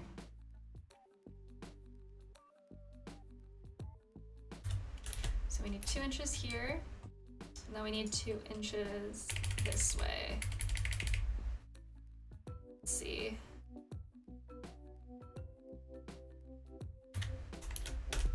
There we go. Let me just make sure in 3D that everything else kind of moved. I think I did. We have a bulkhead here at the front that we modeled last time as well, and that looks like it came. So, look at how weird this feels though. It's okay, we're not too mad about it. I kind of think, I mean, it doesn't really matter which side on the second story is the master bedroom, but I kind of think it'll probably be the one above the kitchen. That's what I'm thinking. So, let's just pin this, and let's,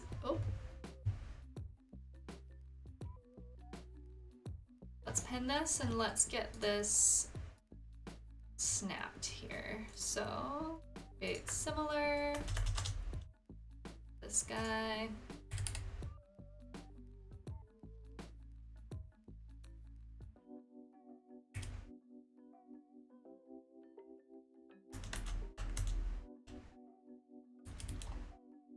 Wait, why does this...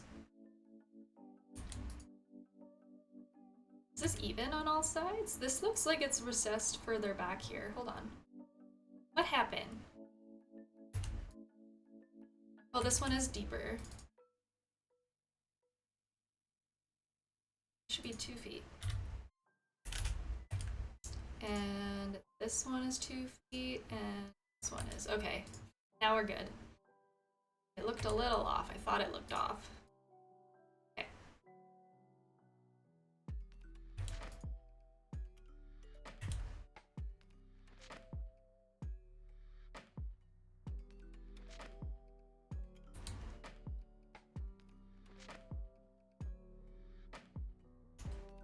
There we go.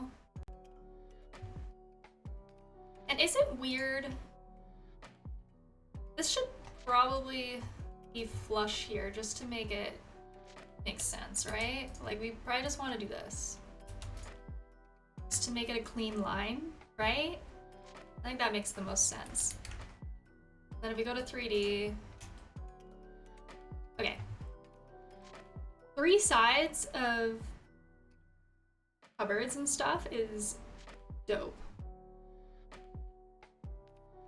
So, like, this is actually a really spacious kitchen for a tiny space. And the other option we have too, if we wanted, this doesn't even have to be, like, this end part here could even be like open, and you could maybe put 2 stools under there so that you have like a little place to actually like eat food with your partner and have like a 2-seater here instead of having to go into the living room and eat dinner on the sofa, which might be kind of nice. Especially if you do like a really long window here with a nice view outside. That could be a vibe. It could be a vibe. Okay. So what I'm gonna do, we're gonna set up some elevations quick. I don't even know if I have any like any sheets started. Let's see. We have this one here. How big are you?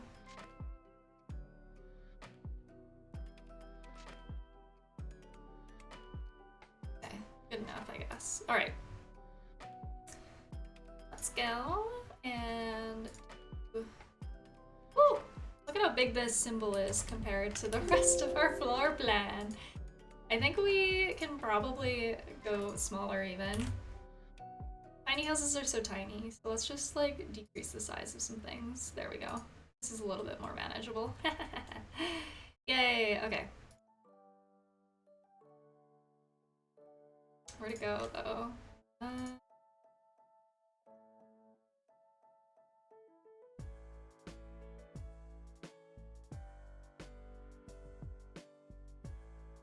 We could do the whole expanse of this. Let's do a whole expansive elevation, because then we could even maybe like see how it could tie into the living room on this side here. So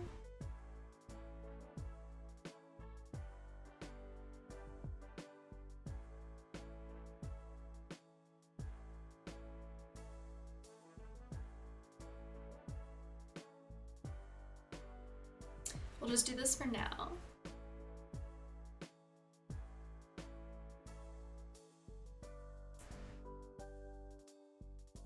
Actually, just want to make sure it snaps to the actual extents that I want it to. Okay.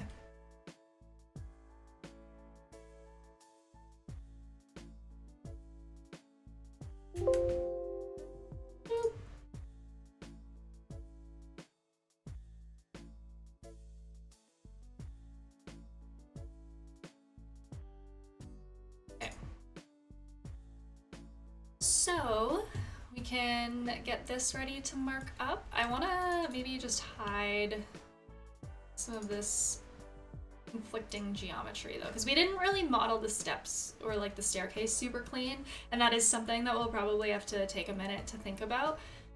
But for now, I think this is pretty good. The stove doesn't have to stay here either. We can fuss around with this and do whatever we want. Also, this fridge design, I feel like is not the greatest because it has such a thick top, like grate. But what we can do is try and find some fridge models that actually would be tall enough to fit under here. I'm gonna add some dimensions to this for our reference, just so that we know. That's really nice when you're sketching to understand the width of what you're designing to. I don't know if I can get the dimension of this one, but we are kind of just focusing on the kitchen right now, and we can just sketch kind of whatever we want for this one. And then yeah, this is the corridor up here. We are kind of getting into this second room upstairs a little bit, but that's okay. All right. Okay. What? Call this north elevation.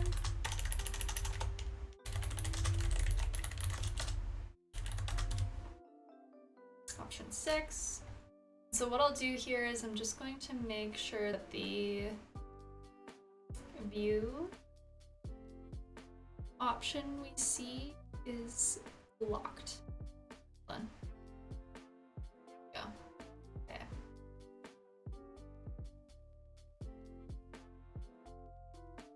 All right. There we go. So let's find our sheet. Whoops. Option 6, elevations. Ooh, this is really big. This title block's not big enough. Hold on. Let's bring one in that is. I'm just gonna bring in a generic Autodesk title block because I don't have any that I've made that aren't this size.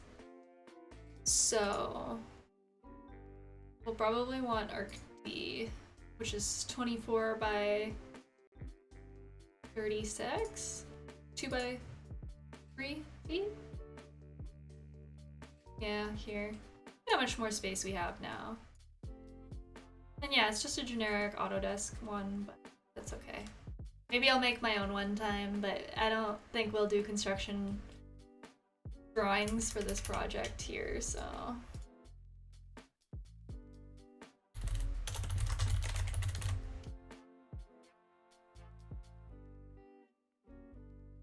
Okay. Now let's set up the other one.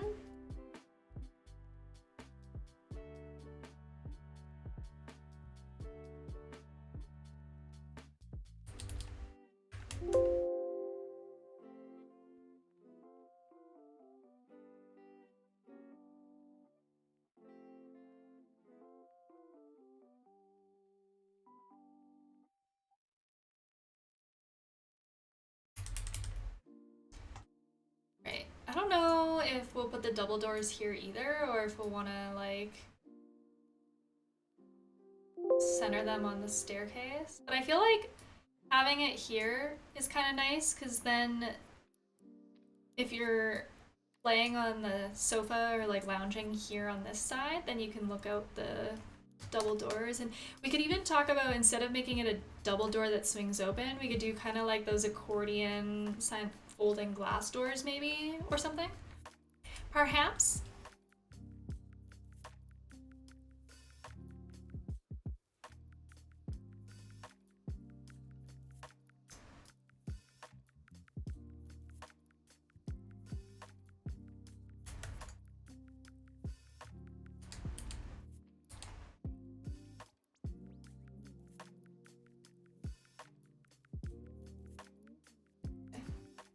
This double door is very tall though. You can see it's conflicting with the with the floor here. Can we make this shorter?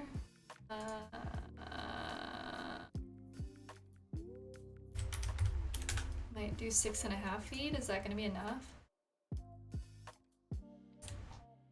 Very close. Close enough. We'll say it's close enough. Okay. I'm going to just add a view here. We'll make sure it's locked on the correct design option. Okay, and then let's just throw down some dimensions so we know kinda distance between the things we're working with. We know that this guy to here right now is 6.5 feet, 6'7", which I think is pretty good.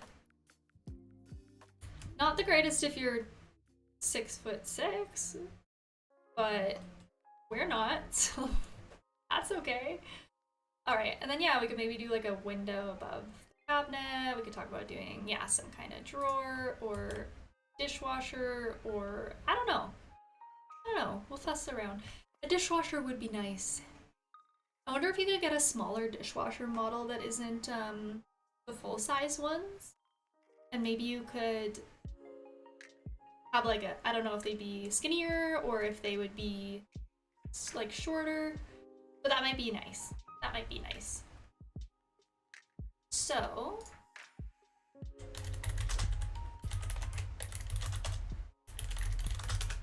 this is south elevation. All right, let's place this one now.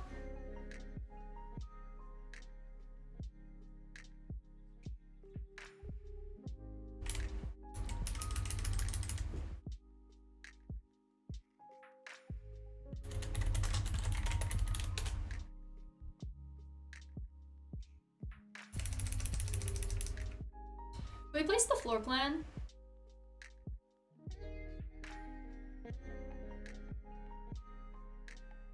Are we gonna like do some drawing on the floor plan too, maybe? That might be nice.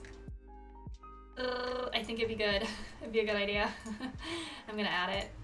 Let me, okay.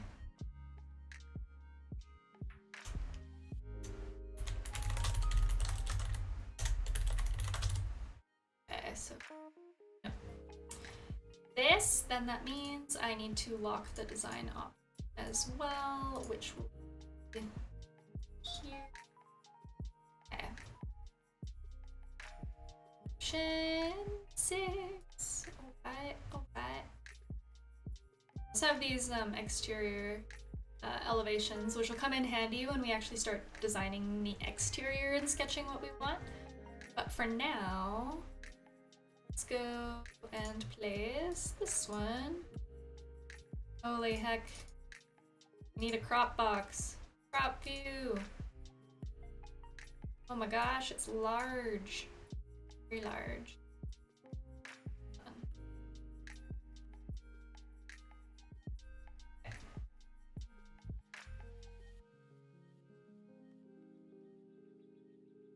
Holy heck, how do you make this line shorter? Oh, just pull it. We have custom, they're like title block numbers. We have custom ones that might work. They're much nicer than the default Autodesk ones, but I have not stolen them yet. And I don't know if I will. I feel kind of a weird way about stealing stuff from my work, to be honest, but okay. Alright, so I'll make this one. Let's just renumber them because the type A in me will be bothered if they don't flow. Okay. So this is our first sheet we'll use to reference the differing options, and I'll set up another one really quick.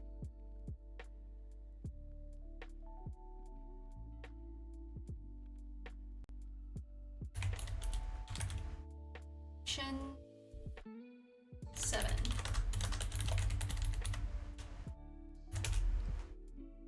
Option 7 elevations. Okay. And I'll duplicate this one.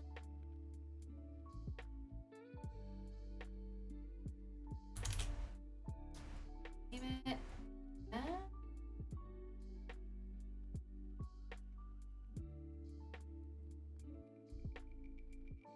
I'm starting to get a little hungry.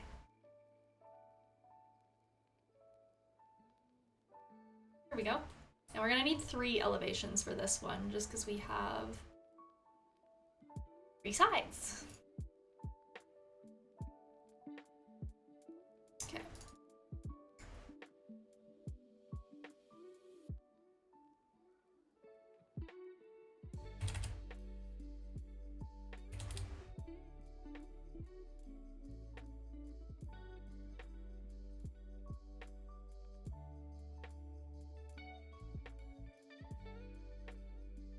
I'll include the expanse like we did with the other one,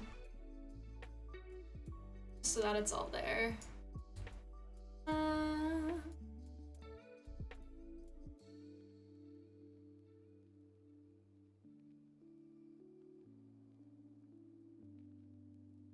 Just a wee bit of setup.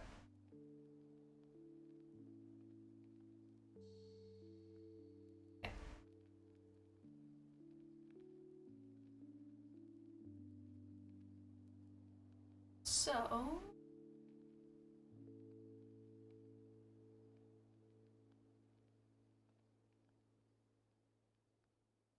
right. Pull these out. And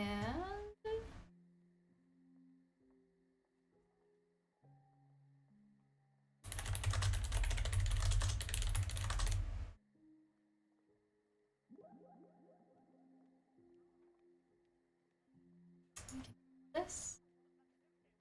Ah.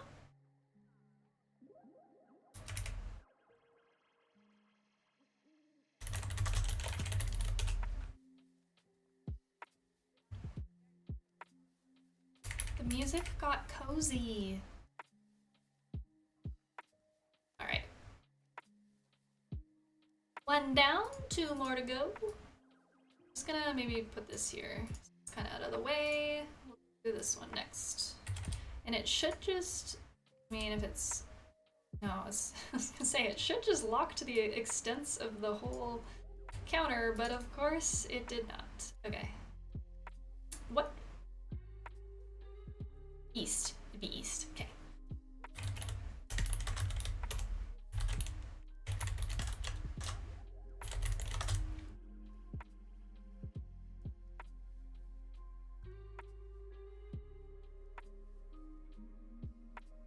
Kitchen 7. Alright. Look at how stubby it is. It's so short. Alright, so this will go to... And then yes, we have this bulkhead here, but this is kind of nice that we can see the extents of the bulkhead as well. I like that. That's helpful. We appreciate. Some stuff out of the way. Oh, we didn't throw dimensions down on this first one. Sure.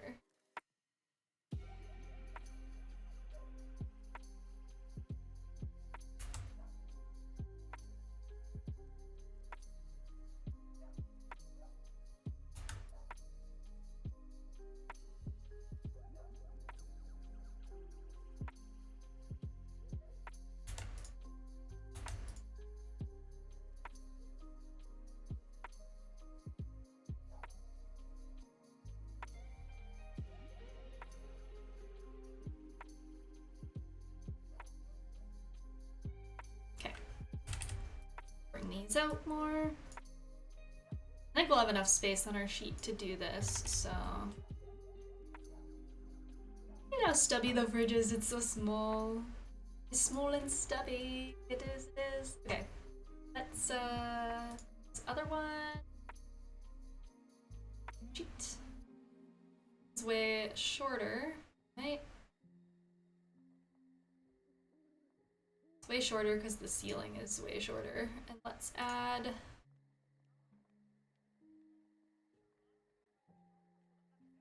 a couple dimensions here. This is here, and this is 6'6". Okay. So this will be elevation.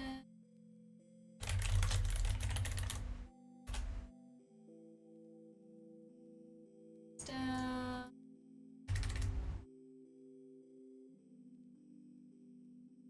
Now we need our last one.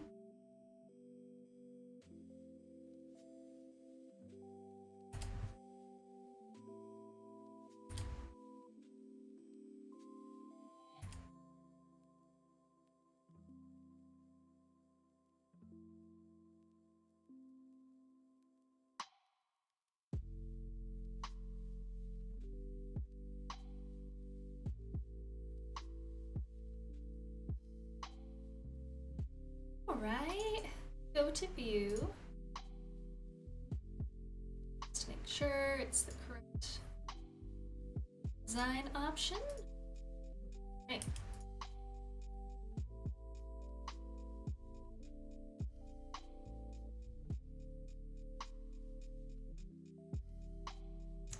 And again, this is just kind of like the upstairs loft and not super important, but it's to have. And did we put this in the way that it is for any specific reason? I think, yeah, it's kind of centered between that right now. I want to center it between where the countertop, like that, where the countertop ends and the stairs kind of end.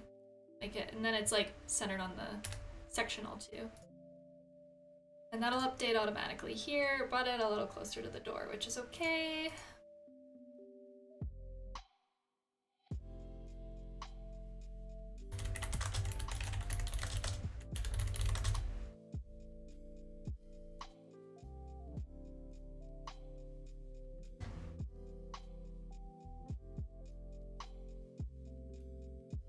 Actually, we want some dimensions here too.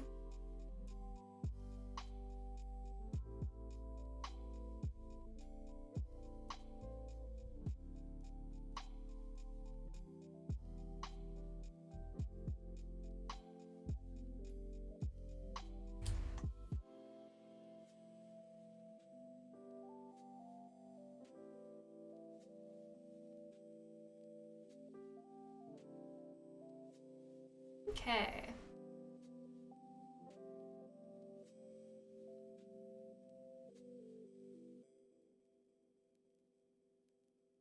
Is that all we need to do? I think so.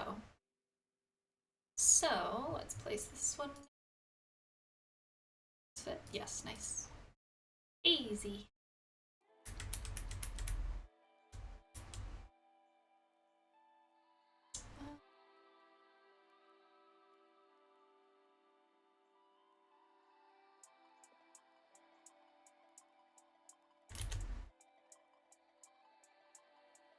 all the organizational stuff. It pays off later, I promise. Oh. Cool. So now we can PDF these two and I will save them to my drive so that next time on Tuesday we can get to actually starting to like sketch the designs and stuff. So let me just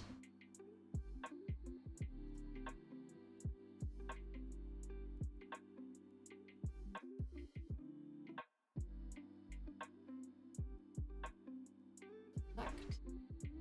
Why can't I can only do them as separate files. That's kind of rude. Kinda rude.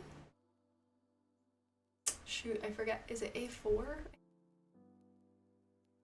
Is the size?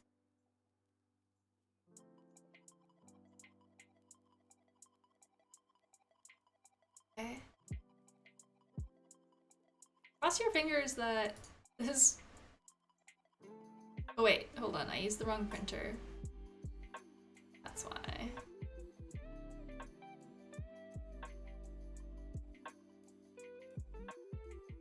There we go.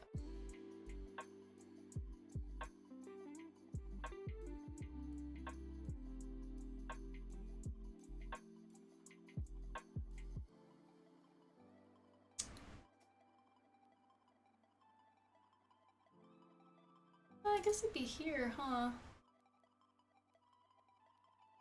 I don't even know what to call this. Whoa. Can call it DD Elevations. And then I'll upload that later. That'll be not a today thing. Not a today thing. I'm kind of humming and hawing because 6 o'clock is usually around the time that my entire household comes home from work, and it kind of gets a little annoying when I'm streaming because my dog loses it and it gets very loud. So I call it here. I think I'm gonna call it here. I think noted. I just want to make sure our sticky notes. Yeah, we have some notes here on like the interior decorating styles we're gonna try and explore next time. And I think next time we'll spend a little bit more time in Pinterest, just like saving finishes and actually focusing more, I guess, on the actual kitchen design itself. I think that'll be a kitchen design day. That'll be our primary focus, and we'll look at things like the cabinet styles, what colors, what hardware pulls, things like that. We'll get a little bit more fun, I think. So that said, I'm gonna go and eat some food. Thanks so much for hanging out with me. I really appreciate it. I will be live again this Tuesday at probably 2:30 p.m. MST. It'll be hopefully a little bit of a longer one. We'll continue with some of the SketchUp and the design work that we're doing. Just a reminder, I think that'll be... Is that going to be my last stream of the month? Hold on. Yep, Tuesday is going to be my last stream of the month because I am on vacation for over 10 days and I'm excited. So hopefully I'll see you then. If not, have a great rest of your weekend and take care. Bye.